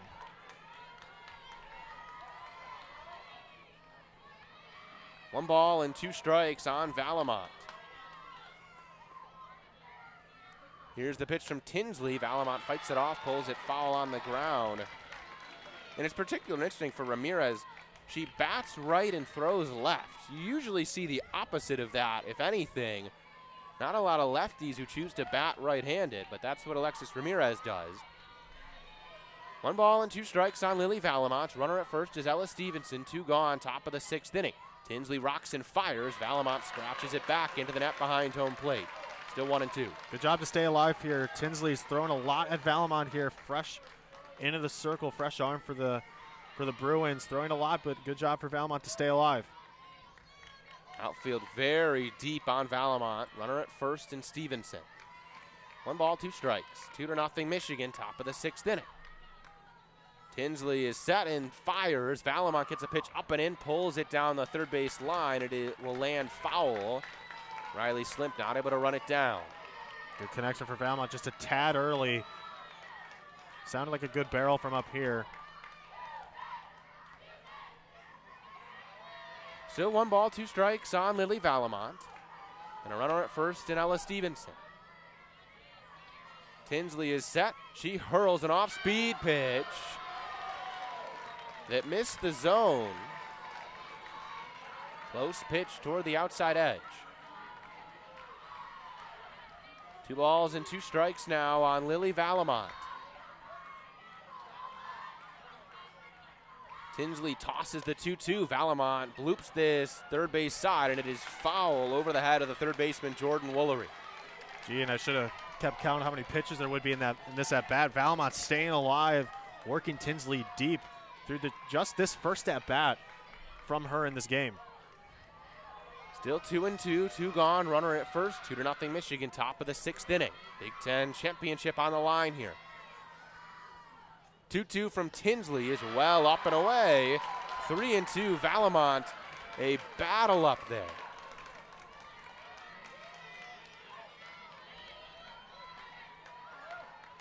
She taps her purple barrel on home plate 1 time, twirls it up above behind her helmet. Here's the payoff from Tinsley. Valamont hits a line drive, but right at Kanaya Bragg, the shortstop, who squares it up and into her glove. Michigan plates 2 in the 6th. And we will head to the bottom of the 6th inning. Michigan up 2-0. And great inning for Michigan's offense. It was, which offense is going to budge against the pitcher's duel that we thought we had between Fisher and Derkowski. And this Michigan offense was able to connect on Fisher, tack 2 on the board, and Derkowski now has some insurance runs. Her job in the circle, a little more comfortable now, but that was a great at-bat from Valamont. You get Tinsley in the circle, a new pitcher, a new arm from the Bruins pitching staff. And you were able to work at least 10 pitches deep and really make it hard for Taylor Tinsley to get just that 1 out to retire the side and give the Bruins now a chance to come back into this game. Not a lot of time left as we move into the bottom of the 6th, though. Derkowski back to work. Last 2 games for Michigan, obviously, we saw Erin Hoehn come out of the pen, but today Lauren Derkowski has just been fabulous. 5 innings of shutout ball, has worked out of a few jams when she's needed to. In total, the 5 innings of work, 3 hits, a walk, 2 strikeouts, and nothing across.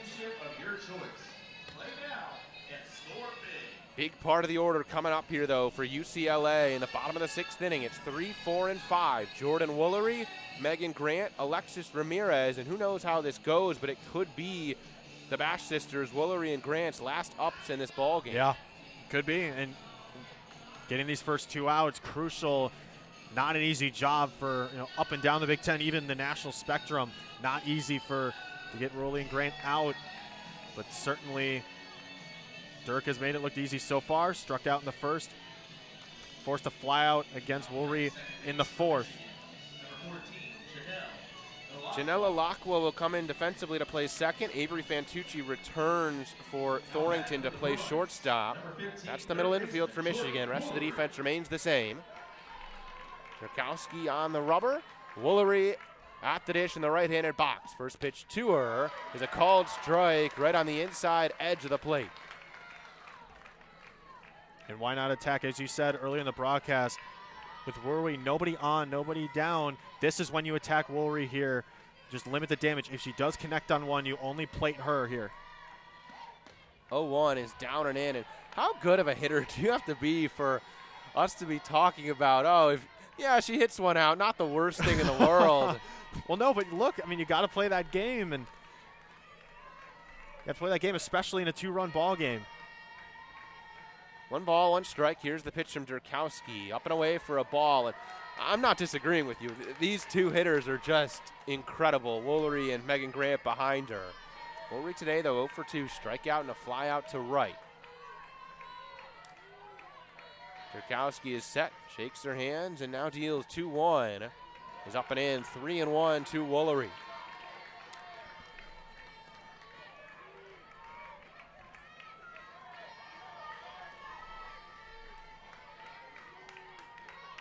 Megan Grant stands in the on-deck circle. Here's the 3-1 from Derkowski, and it's well up above the zone. Woolery gives a look back into her dugout with a smile and flex, and she'll head down to first with a leadoff walk here in the bottom of the 6th inning. And that's what you do not want to do. I don't know if that was Derkowski just missing or just not attacking as much, but now the tying run will stand in with Grant at the plate. Valamont comes to talk things over with Derkowski. Bonnie Thole is out of the dugout and will head to the circle. Pinch runner comes on for UCLA. Woolery will exit for now. Of course, she'll return. It's Riley Pinedo wearing 4, who will pinch run at first. Pinch running for the Bruins, number 4, Riley Pinedo. And maybe this is a pitching change for Michigan. We will see. Bonnie Thole talking things over with home plate umpire Joe Havenhill.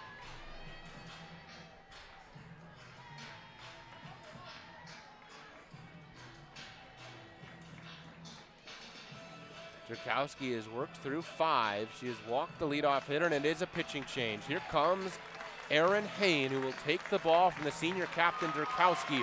Derkowski gives her 2 pats on the back and gets a standing ovation, one she well deserves, as she will enter the dugout. Derkowski today spun 5 and gave up nothing. 3 hits, 2 walks, 2 strikeouts. The runner at first is owed to her. And look, throughout this tournament, she has just looked phenomenally sound. And now Erin Hoehn, she's been trusted in some of these high level or high pressure spots to come in and shut the door. She did it yesterday with 2 on, with an opportunity for Purdue to tie it or take a lead. Erin Hoehn got into the game and shut it down, shut the door against Purdue yesterday, shut the door against number 4 ranked nationally, the Oregon Ducks. And she has done it really well. So this 1-2 punch has looked good in this tournament, and now this is Erin Hoehn's ball game to close it out with a 2-run lead, a runner on, the tying run at the plate. This is her game now to close it out. The sophomore Hoehn, as you said, closed out the last 2 games for Michigan. Was fabulous in particular against Oregon, went 4 innings to finish that one off. But she comes in here to see Megan Grant, one of the most feared hitters in the nation, as the tying run, the pinch runner Riley Pinedo at first. It's 2-0 Michigan here in the bottom of the 6th inning. Megan Grant is at the dish. Against Derkowski today, Grant had a pop-up in the infield, and she reached on an error by Conway off a line drive in center. First pitch to her is a rise ball, well up, 1-0.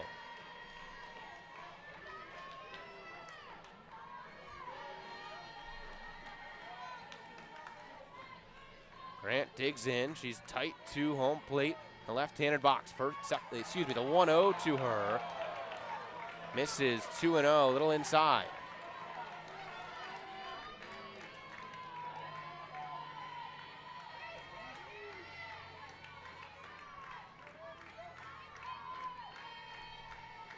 Hoehn stepped off. Now she's back on the rubber. Here's the 2-0 to Grant, and it's a called strike on the outside half. Good spot down and away there from Erin Hoehn. She goes back to her giant rosin bag that she brings with her every trip to the circle. Drops it behind her and comes set, right foot third base side of the rubber. Here's the 2-1, well up and away. Easy leave there for Megan Grant. It's 3-1 to the big-time slugger. Riley Pinedo, the pinch runner, is at first for UCLA. Grant at the dish, and a 3-1 count is the tying run. It's 2-0 Michigan. Hoehn is set 3-1. Is a called strike. Outside half from Hoehn, 3-2 to Grant. In great location, low and away again. You can't do much damage, but and potentially just ground that to the left side, get the lead runner out. Grant thought better of it, but just finds the outside corner. 3-2 rise ball smacked on the ground to Ramey at first. Behind the bag, she'll pick it up, step on first. Pinedo up to second, but Grant retired. She swung it, ball 4, and pulled it on the ground to Ramey. You still have Ramirez, the 5-hole hitter, a hot bat throughout this tournament. The designated hitter number 28, Alexis Ramirez.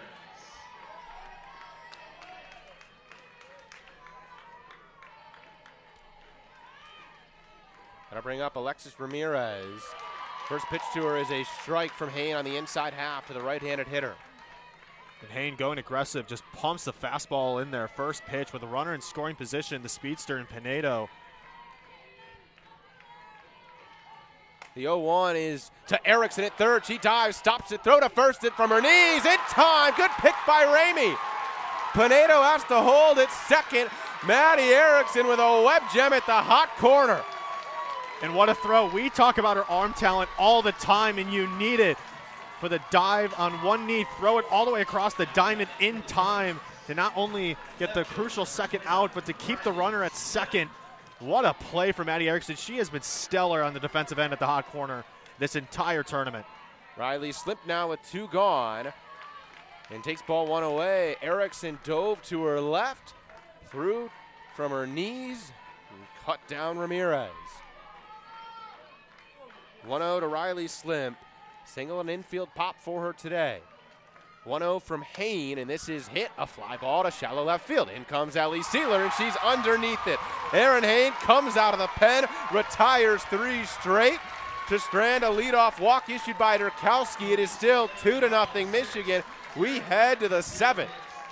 But boy, how about the trust Coach Thole, Coach Brundage has in the sophomore from Poseyville, Indiana, coming back to her home state for this tournament to come in relief for Lauren Derkowski in some high-pressure spots. And for 3 straight games against Oregon, Purdue, and now against UCLA, has shut the door, at least for now, to keep things at a 2-0 game as we now move into the final frame with Michigan still commanding a 2-0 lead, but you can't get comfortable with that with this UCLA lineup, and likely the heart of this order will not see the plate again. I mean, time's running out for UCLA, and one more frame to go. Things are looking good, but still a lot of game to go. Michigan a chance to add on to their lead here in the top of the 7th. Thanks for joining us on WCBN Sports, the official student radio of the University of Michigan. Alex Miller, TJ Fossmeyer, pleasure to be with you here in West Lafayette, and Michigan on top through 6 frames. About as good as you can hope for if you're Michigan against this stellar UCLA team. Yeah, and especially with how Fisher, was rolling through the first 5, and you get something across. Indiana Langford has often been the table setter all season long. Gets something, reaches on a single, advances to second into scoring position, and then Conway does her job as what she's done all season long, drives her in, and tack on one more in addition to that. And boy, I mean, you take advantage of any opportunity you have, and that's what they've done so far. You have one more frame and a more favorable part of the lineup. Hoehn will see on the flip side of the 7th. Game not over, a lot to go. 6, 7, 8 due up for the Wolverines. It'll be 7, 8, and 9 in the 7th for UCLA. For Michigan, it'll be 6, 7, 8. All right. I mean, less favorable part of the lineup, and those outs for Woolery, Grant, Pola, the 2, 3, 4 were so crucial to this game. Sealer leads off for Michigan here in the top of the 7th inning. First pitch to her is a called strike on the outside edge from Taylor Tinsley.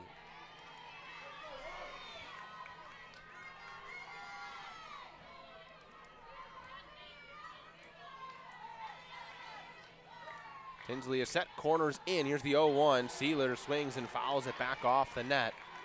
Behind home plate, 0-2.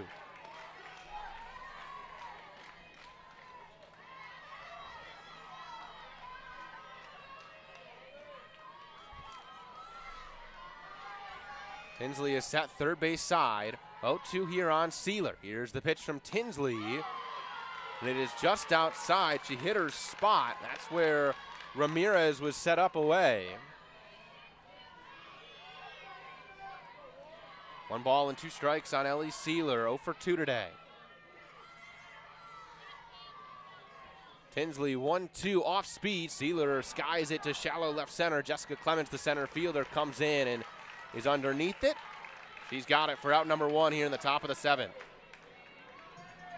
That's a good poke for Sealer, who has struggled since the solo shot in the first game of this tournament. Good piece of hitting, showed restraint on the outside corner. Likely Tinsley's put-away pitch. Was able to rebound, couldn't find some free real estate. Maddie Erickson now for Michigan. First pitch to her, she cuts, fouls it back off the net. Erickson a fly out to right, a ground out to short, and an 0 for 2 day so far.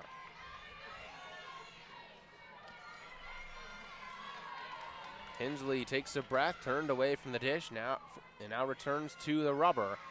Outfield very deep toward the warning track on Erickson. Here's the 0-1 off speed. She just got a piece with the end of her bat, 0-2.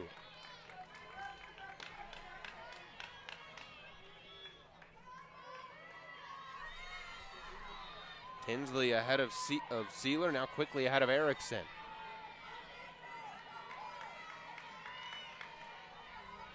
He's back on the rubber. Here's the 0-2, a swing and a miss. Pitch in toward Erickson. She cut right through. 2 down here in the top of the 7th.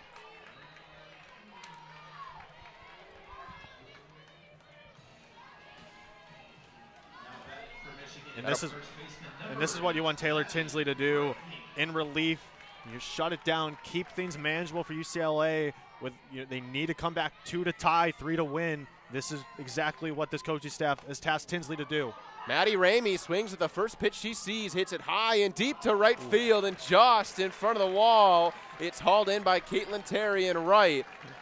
That's short of a homer by a couple feet from Ramey. A foot. I mean, a foot out there, geez.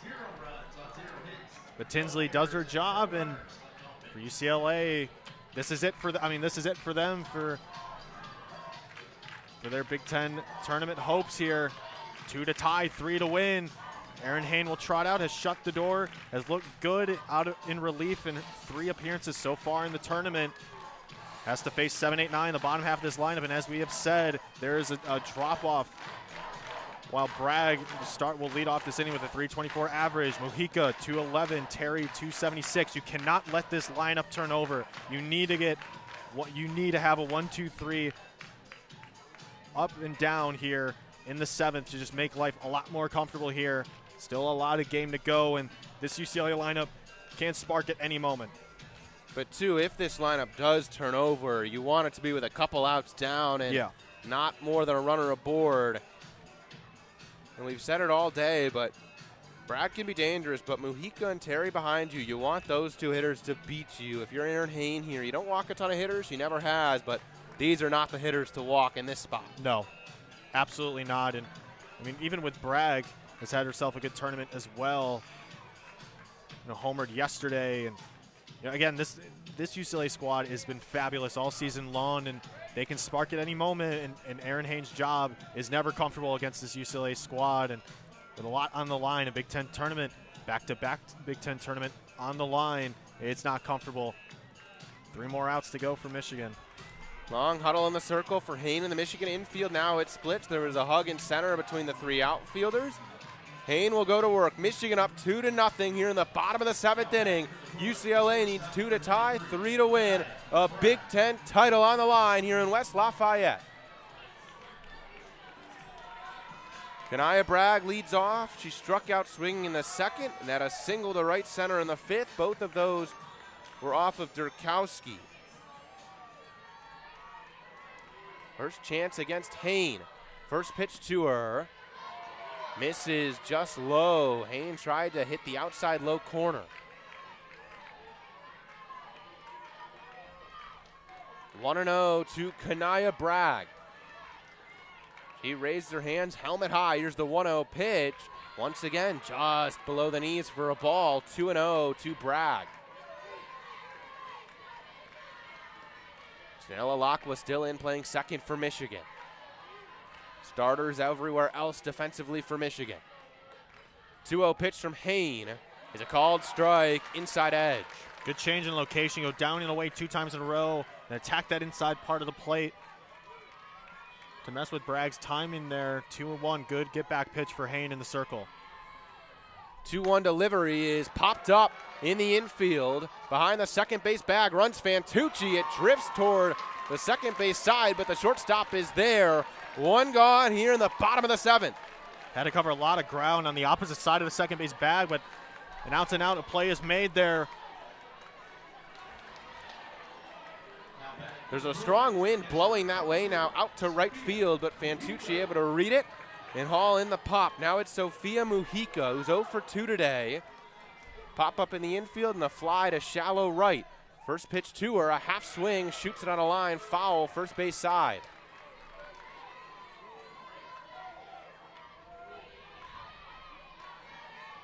It is 2-0 Michigan, bottom of the 7th inning. 1 down and a 0-1 count on the 8-hitter, Sophia Mujica. Hoehn is set at her belt buckle and deals, and this is popped up and will run out of play, third base side into the stands.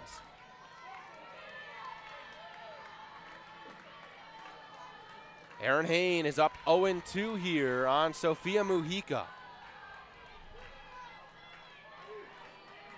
Mujica digs back in. Hoehn is set. Here she comes. The 0-2 is a rise ball up. Mujica lays off. A good job for Mujica to not chase on the high cheese. Valmont really liked that location, pumping up her co-battery mate in the circle. Hoehn goes to the rosin bag, now drops it. The 1-2 pitch, swing and a miss. It's off of Valmont. She fires it down in time. Mujica down on strikes. The Wolverines are out away. And got her chasing on that one, Erin Hoehn. Great strikeout stuff. Now 1 out away here.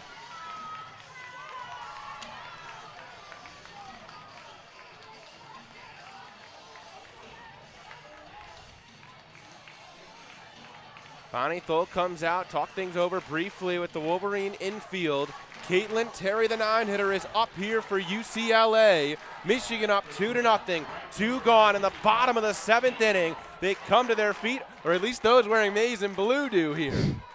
First pitch to Terry, swing and a miss, and a pitch down and away.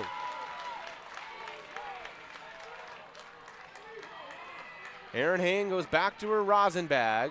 Maddie Erickson at third, Maddie Ramey at first in. Middle infield in a bit as well. 0-1 to Terry, slapped on the ground. Erickson at third, gobbles it up, throw to first. She got her in time. Hoehn is picked up by her third baseman. The Wolverines all storm out of the dugout. There's a party in the circle.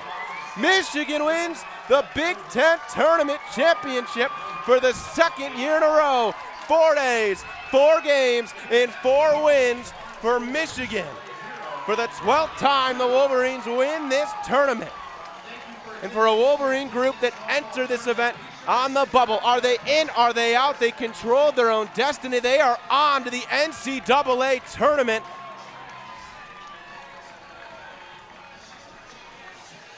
And on their way, they beat 2 top 10 squads, including this UCLA group, and they did it on the backs of a dynamic duo, another combined shutout between Lauren Derkowski and Erin Hoehn. And wow, I mean, we talked about going into this tournament, this team's success in this tournament is going to be up to Lauren Derkowski, but it's been proven for Erin Hoehn out of the bullpen to shut the door on Oregon, on Purdue and UCLA, 2 of those teams nationally ranked among the best in the country. And Erin Hoehn comes in, slams the door, and both of these 2 pitchers, Derkowski and Erin Hoehn, have been pivotal all season long. The 2-headed team here for the pitching staff, and shut the door and provide Michigan with their back-to-back Big Ten tournament championships. And when they needed an auto bid, they got it. They don't have to deal with the stress of selection day anymore. They know they have it in. 2-0 Michigan over UCLA. And I said it earlier, but coming into today, in the 24 times this Big Ten tournament championship game has been played, 21 of those occurrences it was won by a 1 or a 2 seed. Yeah. It was once done by a 3, once done by a 4, once before done by an 8. Michigan State in 2005, or was it 4? I forget. But Michigan the second, 2004, messed it up earlier too. But Michigan joins an illustrious group, a small group, 4 wins in 4 days. They are on to the NCAA regionals. And look, I mean, there's a lot of questions. You know, in Tampa, we were down there to call that tournament. They went 2-3 there. A lot of questions. This team had a lot of expectations. You know, to win this again, to go. They even had Women's College World Series. You know, they had that expectation within this program, and you know, despite some bumps early on, they go and do it here in West Lafayette in the tournament as 8 seeds, and when it looked like they needed the auto bid, they absolutely got it, as Bonnie Thole is hugging each and every member of this team. I mean, what a tournament, what a weekend for this squad. And I mean, wow, just stunning, totally stunning. Ella McVeigh, the first to hold the trophy for Michigan in the center, and that's beautiful for the senior captain.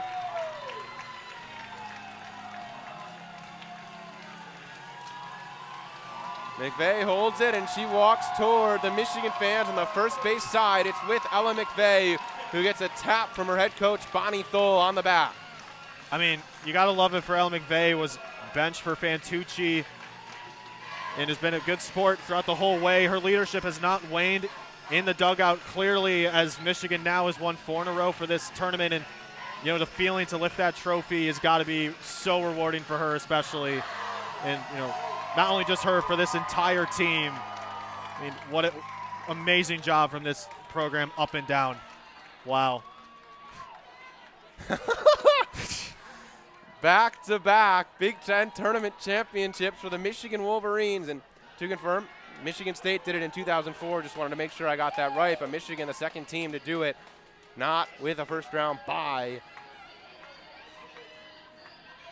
They win 4 games in 4 days. They beat 2 top 10 opponents. After coming to this event 0-12 against the top 25, they knock off a pair of top 10 teams en route to the Big Ten championship. And, you know, with this single elimination format, I mean, you just never know.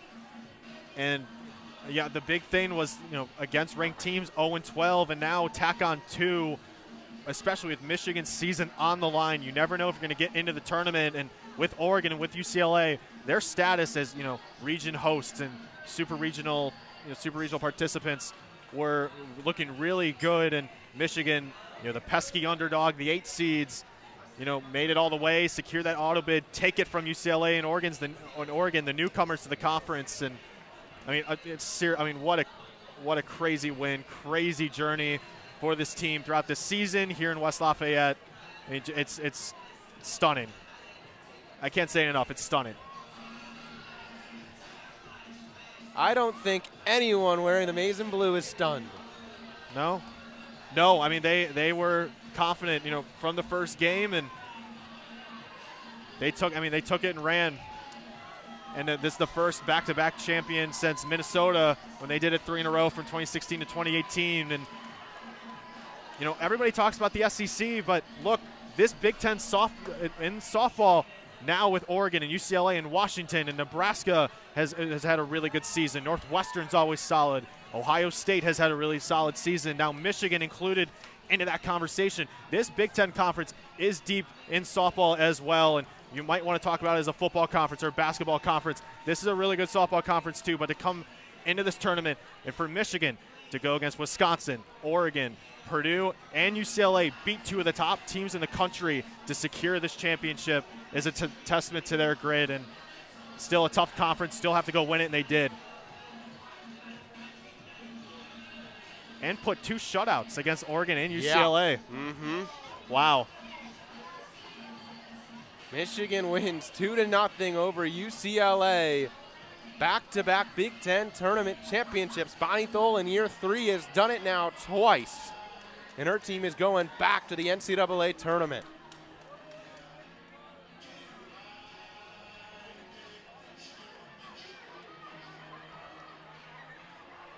And the team is trying to hold Bonnie Thole still for a Gatorade bath, and they got her. But, man, I'm just so happy for this whole group, the seniors in particular. Ellie Sealer, Riley Karkaburo, Kaylee America Rodriguez, not with the team right now, but Lauren Derkowski, Ella McVeigh. This whole group is just special, and what a way to leave. I know, what a way to leave. You know, your time with the Maize and Blue, not over yet with the auto bid, but especially in Big Ten play, you leave. This class has led this program to 2 straight tournament championships, and what a special way to end it. You couldn't have written it any better, honestly. I mean, pretty poetic. Unbelievable. Bonnie Thole has gathered the team on the first base side, arms around in a circle as she speaks to this team, and what a group. The resilience they have shown throughout this season. They have been knocked down, lost so many close games that they could have had, blew some games, and when it mattered, everything on the line, the season on the line, they took care of business. 2-0 over UCLA. Combined shutout between Derkowski and Hoehn for the second time, and as in 3 days, did it against 2 top 10 teams. Man. I cannot thank everyone enough who has joined us on this. It's just been a pleasure, and thank you for choosing to spend your time with WCBN Sports throughout these past 4 days. But, hey, it's been a heck of a 4 days. We came out here, we're planning to stay as long as it went, and 4 days it was. Yeah. Ladies and gentlemen, please turn your attention to the Stunning. Honestly, I mean, we've had some good postseason success for WCBN Sports over the past year. Our win percentage, because we're big contributors on the field, is pretty high. Yeah. I guess with a good luck charm. I don't know. I mean, all credit to them, though. I mean, what phenomenal performance throughout this entire tournament. All tournament team being announced at the moment. Brianna Copeland of Indiana, very deserving at a great event. Janisa Conway of Michigan gets a cheer. I voted for her. And Dirk. Yeah, Lauren Derkowski, as a senior, goes out with a bang. Erin Hoehn. Yeah, PA just said Erin Hoehn. Erin Hoehn. We're getting it right all weekend. Indiana Langford as well for Michigan. The Breadwell, Nebraska's backstop had a good weekend. I should say. Julia Gossett for Purdue had a fabulous tournament. Olivia Meeks as well from the Boilermakers who made a run. It's a long list. Can I brag UCLA? But, man, this Michigan team is special. Savannah Pola, UCLA as well. Job not done yet for Michigan, though. They got themselves into a regional. They have a much easier selection Sunday now. Yeah, now you wait for Sunday, and you got to figure out where you are going. I know. You don't have to figure out the math anymore. You're in. You win, you're in. That's how it works, and they've done it. 2-0 over UCLA in the Big Ten Tournament Championship game. We've been here for a while. I do want to say it's not at all about us, but this is both of our final broadcasts with WCBN, and heck of a way to go out, and it has just been such a pleasure as Derkowski is named Outstanding Player for the tournament. 2 times in a row now. 2 years in a row. I don't know if I'm supposed to clap, but I don't really care. This is your last broadcast. What do you have to lose? No. But very happy for Lauren Derkowski. Very deserving. But, again, this is our last broadcast. It has been a pleasure to broadcast for WCBN. It has just been the highlight of my college experience. And to broadcast this team has been an honor and a privilege. And the fact that sometimes we are the only coverage or the only radio coverage is a responsibility that we have both taken very seriously and have been honored to be able to call these games, and really appreciate everybody who's listened to us over the last couple of years. You know, honestly, I got to thank you, too. You brought me to Tampa 2 years ago. I didn't know anything about softball or this squad, and honestly, they've got me as a fan for life, and I can't thank you for that. I can't thank you enough for that. And nothing to thank you for. Going to Tampa twice, going here now to experience this. I mean, really, the stuff that I've done for WCBN Sports, I never thought I'd ever experience in my life, and I mean, it has been the highlight of my college career, the brief college career I had at the University of Michigan, and I'm so glad it couldn't have ended, for this team and for us two who have traveled around the country pretty much for Michigan softball, it couldn't have ended in a better way, honestly. Tell you what, if anyone out there is listening and wants me to do Michigan softball in some professional capacity next year, I'll do it in a heartbeat, but I don't know if that exists. But hey, you got to start networking now. No, We're graduates. I know, We're graduates now. This has just been a blast, and what a way for this to end. Big Ten tournament champions, back-to-back seasons for Michigan. Ella McVeigh once again holds the trophy up high over her head. Senior from Des Moines, Iowa, has just been such an incredible piece for this team last couple of years, and even in a year where she hasn't been as pivotal on the field, has just been such a steady leader, an energy person in the dugout.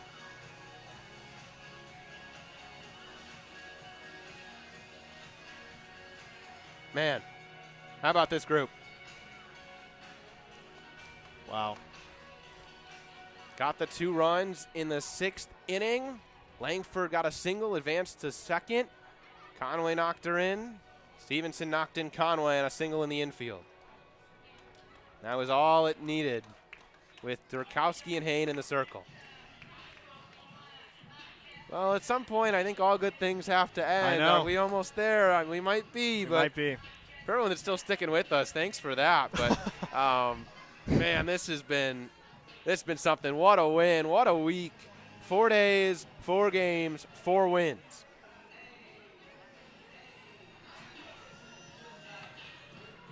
I mean, just awesome run for these seniors as well, as they're all hugging right in front of the first base dugout.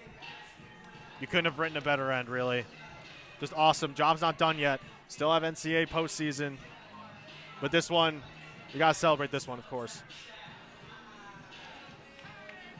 Ben Brundage getting an interview right now on the field, and Michigan getting more and more photos that they will add to their collection. This whole team is stamped into the history books for the 12th time. The Michigan Wolverines, most in the conference, are Big Ten tournament champions. They come into West Lafayette as an 8 seed, knock off the 1 and 2 seeds en route to a Big Ten tournament championship for the 2nd year in a row.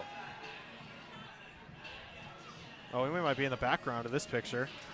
I don't know if it's going to pan this far up, but it should. That might do it for us. Yep. I mean, thank you all so much for joining us this whole week and for this game. And, I mean, I always say talk to you soon. I don't know when that will be, but it's been an absolute pleasure. Some waves from Dave Derkowski, who thanks us, who's been an absolute pleasure. And he's a G, man. He's a G. Helped us so much throughout this week and has been just unbelievable to us over our time broadcasting this. No, one more thing I want to wrap up. I also do want to thank the softball community, particularly the Michigan softball community. And, you know, you don't get a lot of thanks for doing this, but really, I mean, the parents, the fans who tune into this, it's been special and, you know, has made this so rewarding over the past 2 years. And, I mean, they've made us, you know, feel like family to some extent. You know, just going to some of these, you know, that we'll talk to a lot of them. And that's been, honestly, some of the highlights of these trips. And, you know, that's been really special and, honestly, you know, stunning to me that, you know, they've taken us in. And, you know, I want to thank those that are listening or those that are listening back. I want to thank them a great deal of gratitude for the support they've given us. 100%. It's really just been incredible. And even us a distance away from this team a little bit, and you just can feel the warmth and love and joy within this team and community, and it has just been a privilege to even be a small, distant part of it. But I think that'll about do it for us here from West Lafayette. Michigan 2-0 in the Big Ten championship final game over UCLA. And one last time for us, for TJ Fossmeyer, I'm Alex Miller, and for everyone at WCBN Sports, we will leave you one last time, as we always do, with a good night in a Go Blue. Thank you so much.